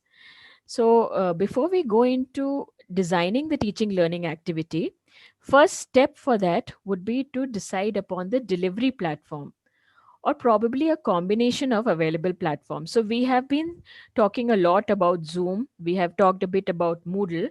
What do all these things have in common? They are all basically just portals of delivery. These are platforms on which we can deliver our content in different forms and different ways. Options that we have a group of softwares which are called learning management systems, and we have other options which we all already know about, that is Facebook, WhatsApp, Gmail, Zoom, which we have been using. What I would like to concentrate upon is the learning management systems and their usage. So, Moodle, we talked about. Moodle is one of the learning management systems. There are other systems like Microsoft Teams, Google Classrooms, Blackboard, Edmodo, Canvas, Skillport. Some of them are paid, some of them have free versions, and some of them are completely free. So that is something for the institution and for each individual teacher to explore and see. Uh, so, what is a learning management system? A learning management system is basically a group of online platforms that provide a one place solution to running any education system smoothly. It allows for handling of all classroom management issues and provides for designing and implementing online education. So basically, it puts the entire classroom in one platform. Zoom, unfortunately, does not have that as a feature. Zoom is mostly a communication platform. But learning management systems like Moodle, Microsoft Teams, Blackboard, Canvas, they all try and put everything together for us to have a classroom experience with our students. Some of the easy to use learning management systems, I've already mentioned the names: Moodle, Edmodo, Microsoft Teams, Google Classroom. So I would encourage you to go back and explore and see which one would you prefer, which one your institution would be able to support, which one you feel will be more comfortable for your particular usage. So what are the features of a learning management system? I said that it puts classrooms together and it puts everything on one platform. So it basically develops classrooms and teams on one platform. So you don't have to actually open multiple files. You don't have to have 3 4 apps running your show. You can have just one particular app running the entire show for you. uh, Schedules and timetables can be put up on learning management systems. Teaching learning content can be provided either as reading materials, videos, animations. Video meetings and large group lectures can also be set up in some of these LMSs. Some of them you might have to link it up to various things to have live lectures. Discussion forums, chat rooms can be created on learning management systems. Assignments can be provided. That is one very important feature of a learning management system that basically completes the classroom experience, where assignments can be provided, submissions can be viewed and graded by teachers, quizzes and tests can be framed, and automatic grading also can be developed using the rubrics which are available. Feedback can be obtained through these systems. So what this learning management system does in itself is provides for documentation of teaching learning activities and also all student activities. And even some of these things like Moodle, they provide for monitoring of student online engagement. So you can even see when your students are logging in, how much time they are spending on the particular modules. All that can be monitored. So these are the features of an LMS. Keeping these in mind, we'll move ahead. uh, so how can you design your course content? We talked about course content can be synchronous or asynchronous. Course content you have to decide upon a delivery platform before you actually go to design a content. But how do you design the course content? So you can design your content as modules, as subjects, or as student groups. So that depends upon how our need is, what we need for our students. Whether if we have students of the university, probably they would prefer having more module based of learning. Smaller students will prefer to have younger students will prefer to have student groups. And maybe schools would want to run on subject based system or probably classroom based system. So this is all how we design content. First we need to decide a delivery platform, then decide how we are going to design our content. So modules can be anything. It's basically like subtopics of topics. So if you have a larger topic, a larger subject, there can be certain sub smaller topics which can be designed as modules for the students, which will have the complete uh, guided experience for them. So you can have modules on literature, on trigonometry, algebra. I've just written a few things in relation to school learning, but like for us, we actually design modules in various regions of the body in anatomy learning. So you can design modules how you want to. You can also design your content upon the various subjects that you have, and you can also design it based upon the student groups, which I already told you can be class wise, or for really smaller kids can be even age wise content delivery. So how do you structure your online modules? Keeping the features of an LMS, what and all an LMS provides us, we can structure our online module based upon the available facilities of an LMS. So first, as I said, we choose the online platform. Then we provide the students with schedules and objectives to learn. That is before we actually go into delivery of the content. This providing of schedules and objectives should be done way ahead, probably at least a week or maybe 10 days ahead of their teaching learning, so that if some of them are enthusiastic learners, they can open the content and study themselves.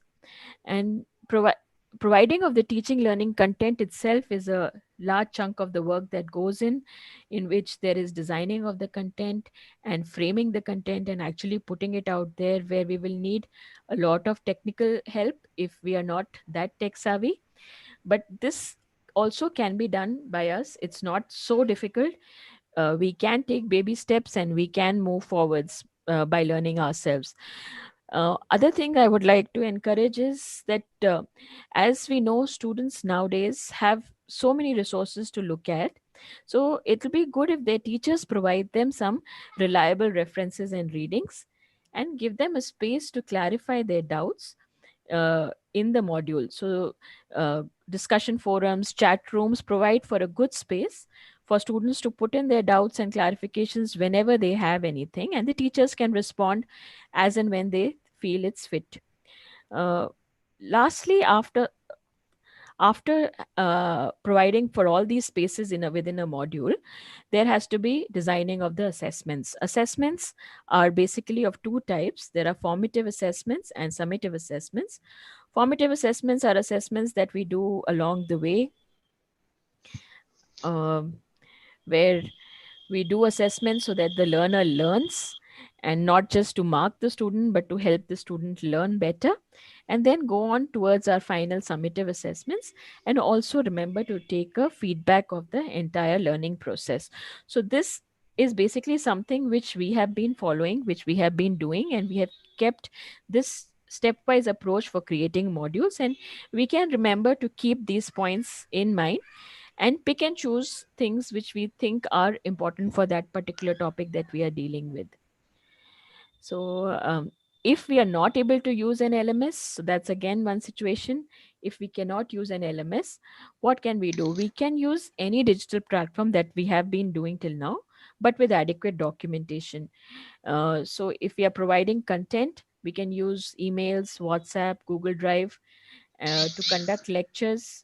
We have been doing it on Zoom. We can use Skype, FaceTime, WhatsApp to give assessments and feedback. We have so many tools available like Google Forms, Quizlet, Jot Forms. I'll show you a few of those things in the demonstration part.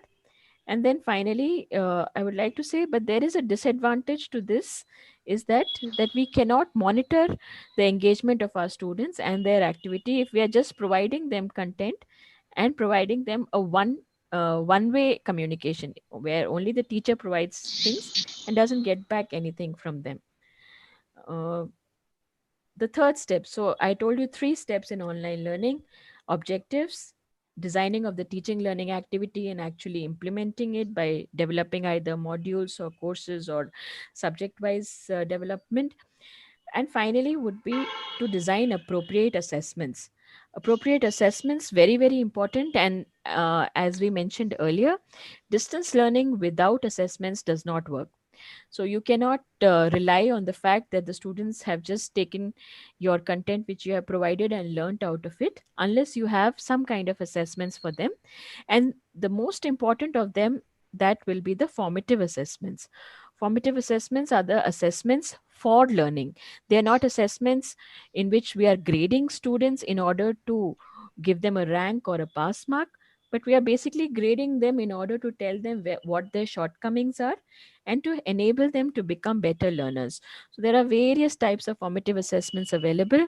There are quizzes, MCQs, short-based answers, short notes, then game-based teaching.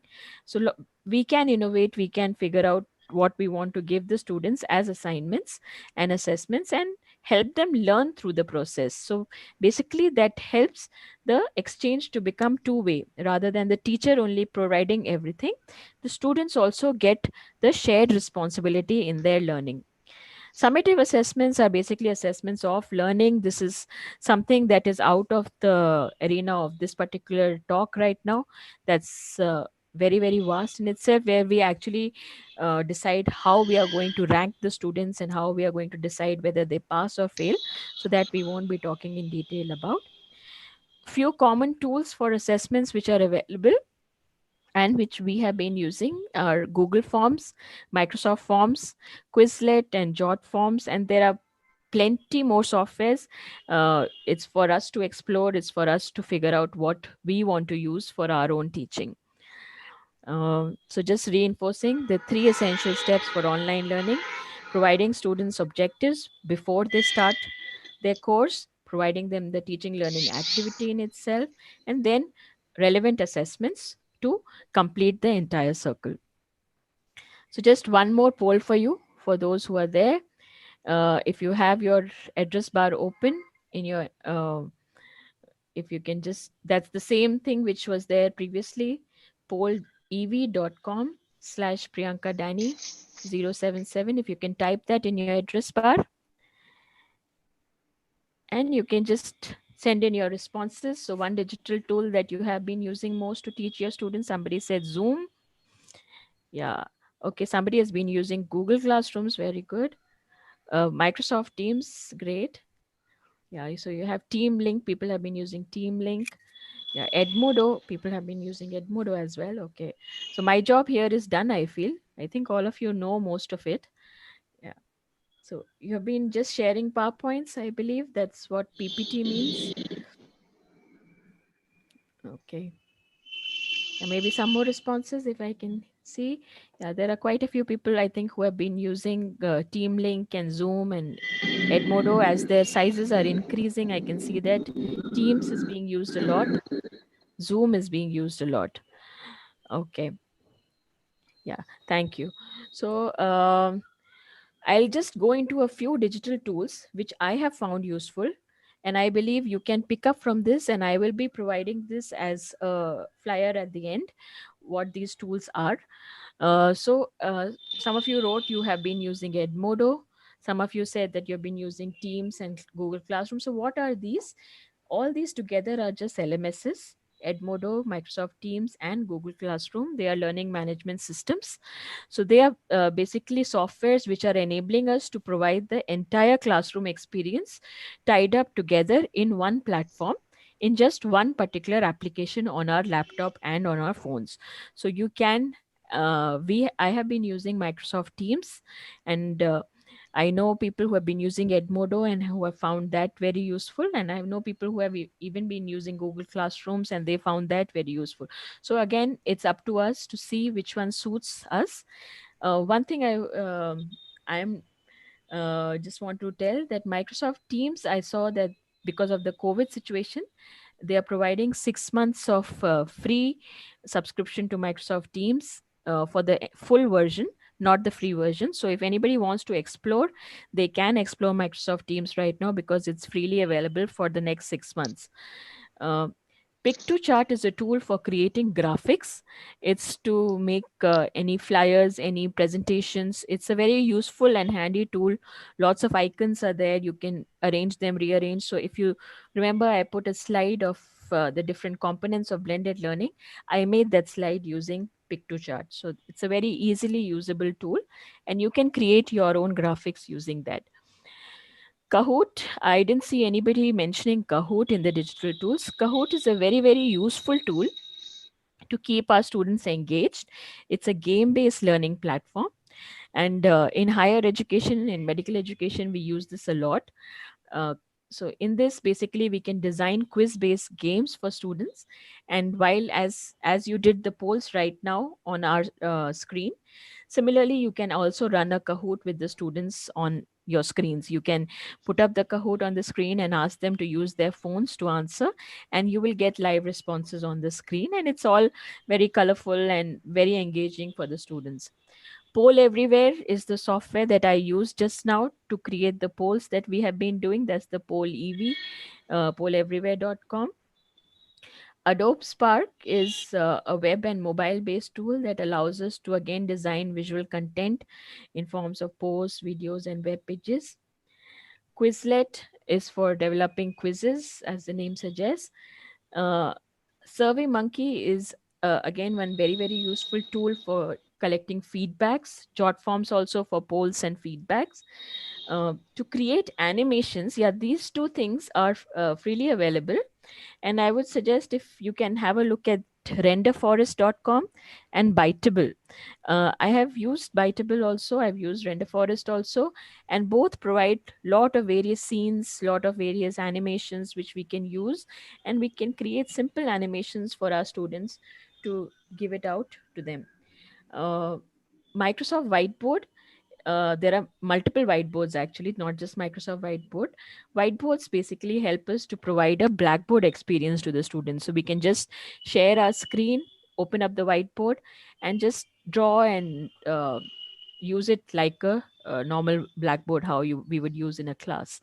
And lastly, for assessments and for feedback designing, Google Forms and Microsoft Forms both are very, very useful tools, and both are easy to do. It's not very difficult. If anybody, I will try and show you one of these right now, but if you have any problems, there are so many training modules available on YouTube regarding all these applications. Okay, so as I would say, many other resources are available. These are the few things that I have been using and I have found it useful. So it's up to us to be creative and to harness the benefits of this digital world, because there is so much to explore. I'm still learning. There is a lot more to learn out of all this. So one last poll for you guys. So can I get your reaction to this particular session before we end? Okay. Thank you so much. So yeah, I'll move on to the demonstration right now, and I'll share my screen again. My screen is being shared. Yeah, I'll just open a few other windows, and I'll show you one of the LMSs that I'm working with, that is Microsoft Teams. And I will also show you one or two more applications based upon the time. So ma'am, can you tell me how much time more do I have? Yes, you can just go through the resources. Sure. Okay, so this is Microsoft Teams. This is its application actually, which is downloaded on my system. But if we want to download Microsoft Teams, we can go to office.com. Yeah, this is office.com. This is Microsoft Office. So you just click office.com and you come to this Microsoft page. This is again one important link over here. If you can see, remote learning in education. And if I go to that link, it's giving me a host of tools that I can use and lot of resources available here. So these things we can look into. Okay, this is just, I sidetracked from that, but I'll just tell you, this is Microsoft Teams. Okay, Microsoft Teams, they have written here, sign up for free, sign in. So you can look at this option. You can see how you can get Microsoft Teams for your institution if you would like to. Okay, so we need to download it from here. We need to get subscription for it. But there are free versions, and right now for 6 months they are providing it free. So you can go to office.com and get Microsoft Teams from there. Okay, so this is Teams here.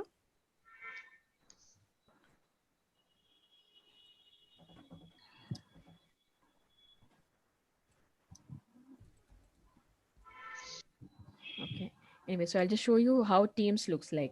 So this is basically how Teams looks like. Teams basically shows us the various teams we are part of. Okay, so I'm a part of these couple of teams in the institution. So I'm part of the MED faculty, foundation course organizers, and the anatomy faculty. I have some students under me, which are the MBBS students. I have some students which are my group students, some postgraduates that I'm taking care of, and some research projects which are going around. So these are all my teams. So here in Teams, everything gets classified as teams, and you can work through each of these teams. So on the side, you have various icons over here. One important icon that is there is this calendar option. This calendar option gives us the place where we can set up our new meetings as lectures, as online lectures, live lectures, which will happen via Teams. Okay, so you can write my lecture title there. I can write the date and time for my particular lecture, I would say it would be tomorrow, probably I would say at 5 p.m. And yeah, last for 1 hour. And this add channel is where I add whom I'm going to take this lecture for. So I'll take it for my small group, and that is where I put my group. If I want to add additional attendees, I can add them here. Supposing I would like Dr. Callender or Dr. Bajpai or somebody to attend my lecture, and as Dr. Ray suggested, if we can have groups of 3 or 4 faculties coming in together and attending each other's sessions and giving feedback, so all that we can add over here. And then just we can send. So if I send this, it will go to my particular group, and they will know that the class is scheduled for them for tomorrow at 5 p.m. Okay, so this is how we schedule classes. I will just discard this, otherwise tomorrow I'll find them online.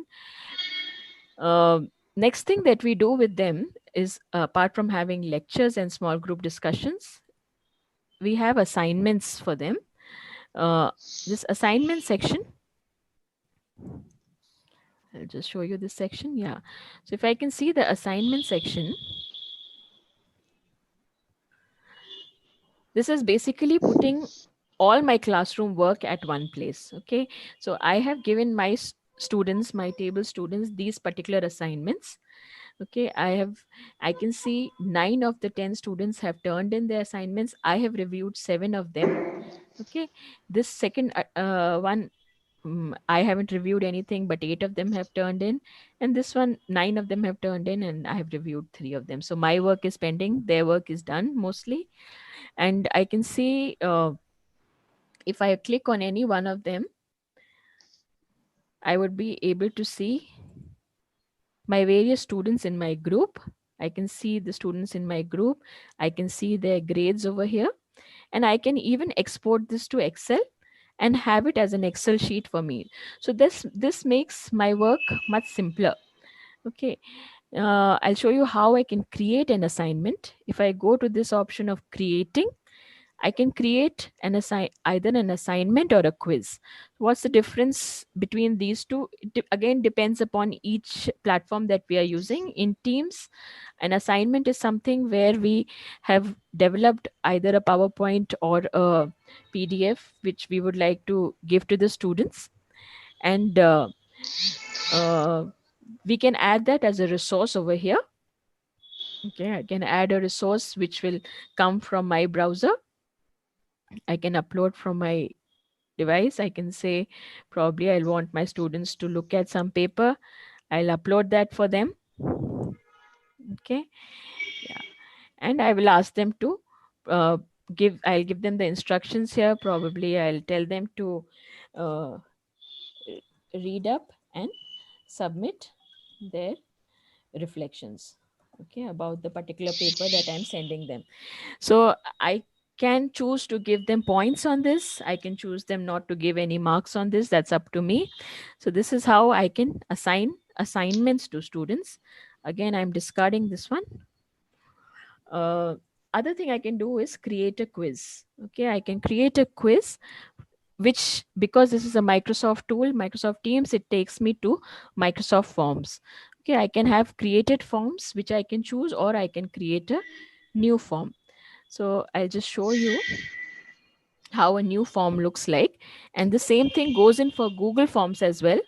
Google Forms also has a very similar way of creating forms, and all our assignments can be sent out through Google Forms.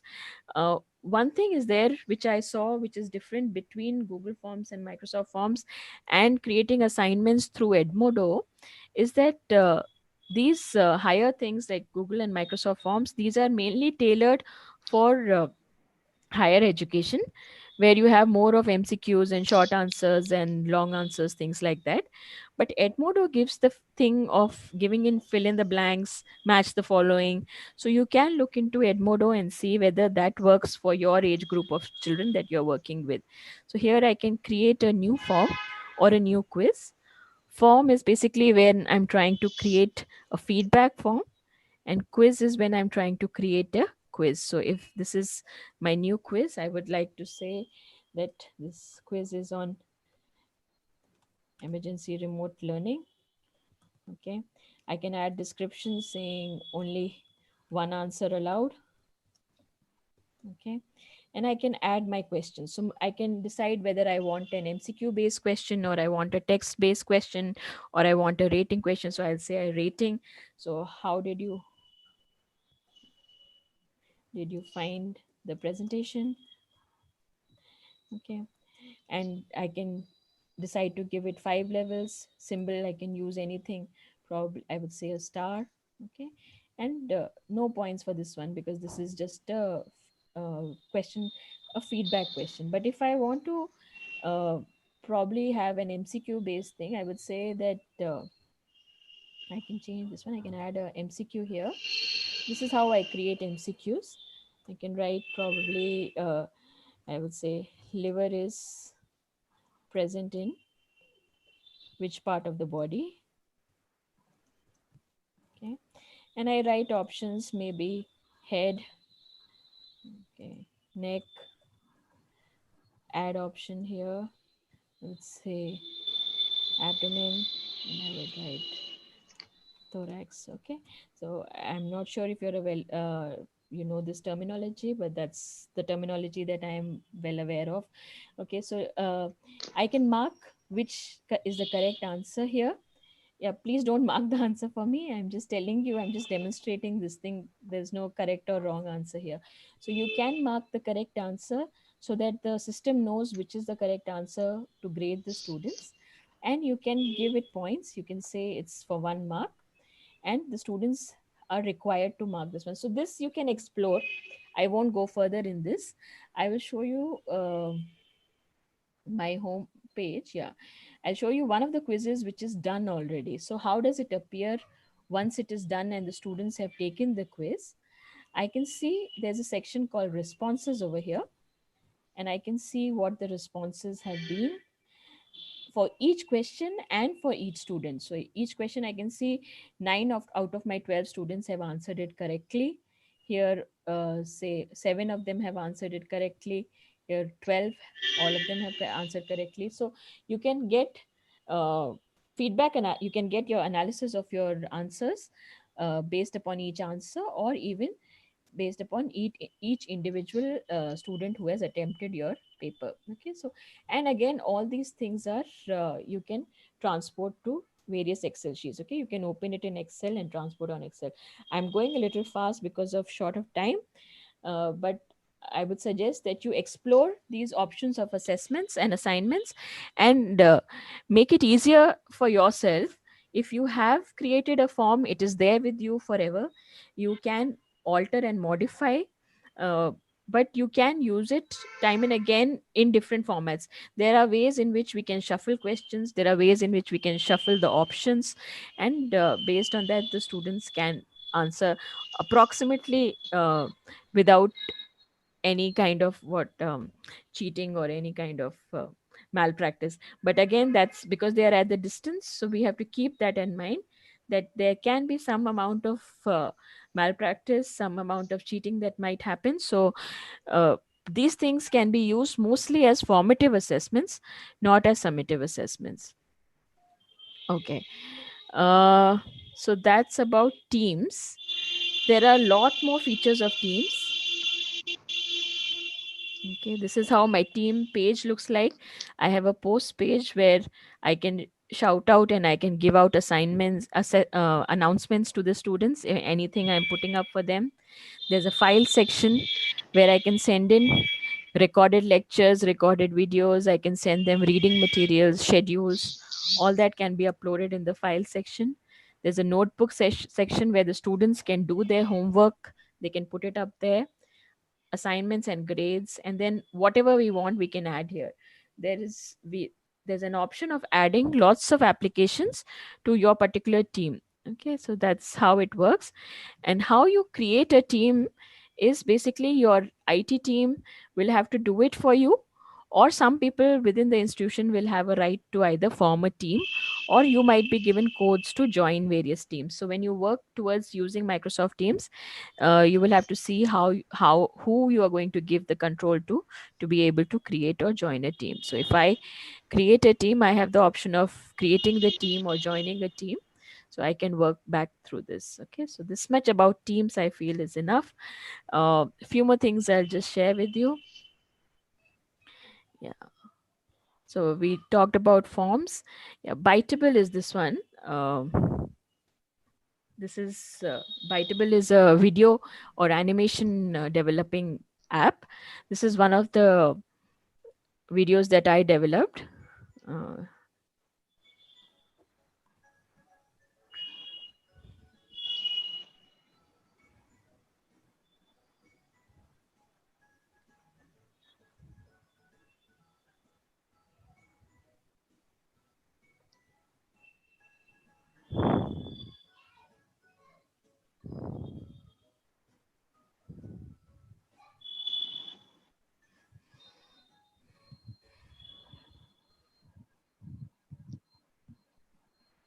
Okay, so just to give you a preview of what you can do, there is a lot of options you can work through, either Biteable or Render Forest. These are the two things that I have worked with, and you can easily create your own videos and your own animations just to keep your students engaged and to give them something more out of their learning experience.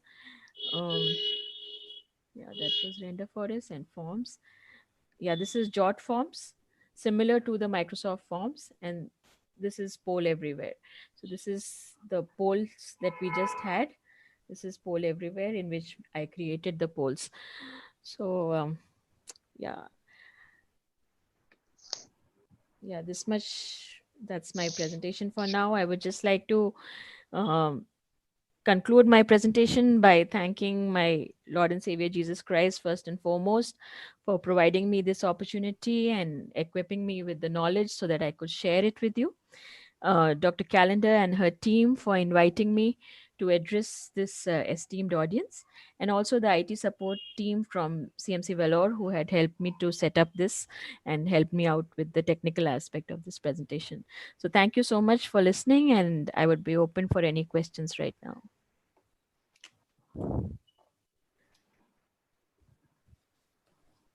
Thank you so much, Dr. Daniel, for enlightening us of learning management systems and online tools which can make teaching more effective. We appreciate the way you're presented in such an interactive and interesting manner. I'm sure it will help all of us in our future endeavor. Thank you once again. We will now have a question and answer session, and I invite Dr. Rajan to moderate the session. Thank you, Dr. I can see in the chat box that the participants are very enthusiastic and have asked lots of questions. But I think most of the questions have already been answered by you in your presentation. Still, ma'am, just one thing which I would like to ask is, how can we ensure personal touch in online teaching? Yeah, I would say, ma'am, something that we have been doing, which I think can be done, is that we have broken our class into various small groups, and instead of having lecture-based teaching where we have 50 to 60 students in one particular lecture, we are actually dealing with about 10 to 15 students at a time. So that's one thing that you can look into. Probably you needn't be working with all 60 students every day of the week.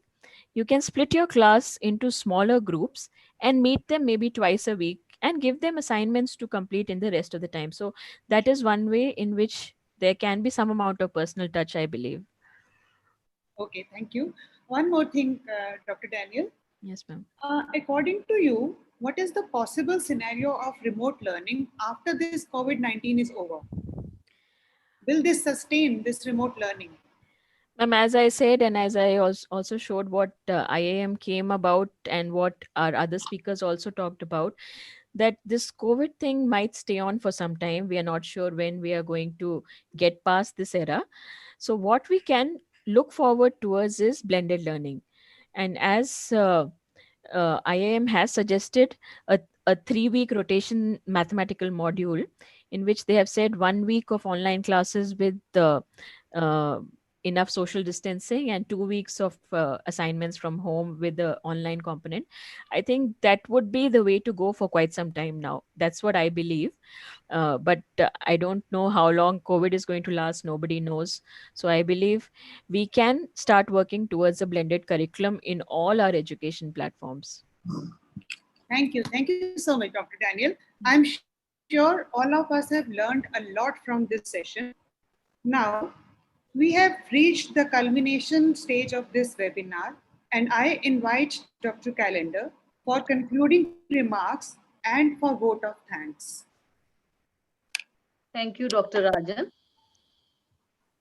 I would like to take this opportunity to thank Dr. Bajpai, Dr. Wells, and Dr. Daniel for their enlightening presentations and interactive sessions. With this, we have come to the concluding stage of the webinar. The deliberations have brought into focus pertinent issues related to paradigm shift in pedagogical practices due to COVID-19. I would like to share few observations and conclusions I was able to draw after careful listening of presentations and interactive sessions of our resource persons. First and the foremost is the realization that the forthcoming academic session will have a new order of education both at school and at university level. We also understand that in post-COVID-19 era, though conventional models of education will not become obsolete, but a new model of blended learning will be the norm. Teachers will have to blend the two models judiciously according to the context and the content. We cannot go back to old style of pedagogical practices anymore. In fact, the crisis of COVID-19 and thereafter the lockdown should be taken as an opportunity to plan a multi-pronged strategy to manage future education and to build a resilient education system for future. Institutes of higher education like us should take lead to draw modalities for new educational system, keeping in mind the principles of access, equity, and quality. Therefore, faculty and teachers need to establish themselves as experts, having additional competencies and skills of an effective online teachers to deliver as per students' needs and expectations. Each faculty, therefore, is required to be retrained and reoriented for new teaching model. They should be ready to play a new role assigned to them by this emergent situation. To conclude, I would like to say that the upskilling is the answer. Upskilling is one of the efficient ways to overcome challenges presented by this new crisis situation. It is nothing but developing new skills through participation in workshops and training programs like this, subscribing to teaching-related newsletters and journals, exploring best practices and success stories of various educational institutions. Like Dr. Wells said that we should visit virtual classroom of other teachers and making students self-directed learner. And finally, by demonstrating ourselves, our commitment to student success by pursuing our own professional development from time to time. The webinar cannot be concluded without expressing our gratitude and heartfelt thanks to our guest speakers, participants, college administrative authorities, and organizing committee. On behalf of the Isabella Thoburn College, myself, and the entire faculty of B.Ed department, I wish to thank Professor Amita Bajpai, former Head and Dean Education Faculty, University of Lucknow, for presenting the keynote address. Deliberating with clarity on the main theme of the webinar. We are thankful to you, Dr. Bajpai, for taking time out from your busy schedule and for sharing your expertise with us. The suggestion which you gave that in new era, the pedagogy which will be desirable is constructive pedagogy was really useful. We have to think over it as academicians. Dr. Wells, Dr. Wells' words are not sufficient to thank you enough for agreeing so willingly to speak on the theme, redefining the role of teachers due to COVID-19. We are privileged to have you with us. I'm sure, like me, all of us are benefited by your sharings and enriching presentation. Please accept our gratitude and heartfelt thanks. Few points which I could draw from your presentations and which really touched me and were very useful were to keep students engaged in active learning. It is very important. You also suggested that teachers to be effective should create small learning groups, as Dr. Priyanka Daniel also just now said. And teachers should visit each other's virtual classrooms were really appreciable. I must mention my deep sense of appreciation to Dr. Priyanka Daniel for her in-depth explanation of concept of emergency remote teaching and creating awareness amongst participants for effective online tools and how they could be effectively used. Thank you, Dr. Daniel, to be part of this seminar. Your presentation was rich, but simply presented. You were trying to reach out to participants of all levels. The way you demonstrated was good, and I'm sure it benefited our participants and me also. Thank you very much, Dr. Daniel. My deep gratitude is due to Dr. E.S. Charles, President Isabella Thoburn College, for her support and blessings. Dr. V. Prakash, Principal Isabella Thoburn College, is true inspiration behind this webinar. Her guidance and continuous support made this webinar possible. Dr. Prakash, please accept our heartfelt gratitude. I wish to thank to all our participants for their overwhelming response. I must tell you that just now, more than 1,000 participants are attached with us, 500 online on Zoom, and rest of them are attached on YouTube. Without you, this webinar could not be a success. I hope you all have benefited by it. An event like this does not happen overnight. Much hard work and planning is involved in its organization and execution. I cannot thank B.Ed faculty enough for their involvement and their willingness to take on the completion of tasks beyond their comfort zones. Thank you, Mrs. Lyall, Dr. Kapoor, Dr. Rajan, Dr. Jha, Dr. Joseph, and Dr. Beck for your supporting attitude.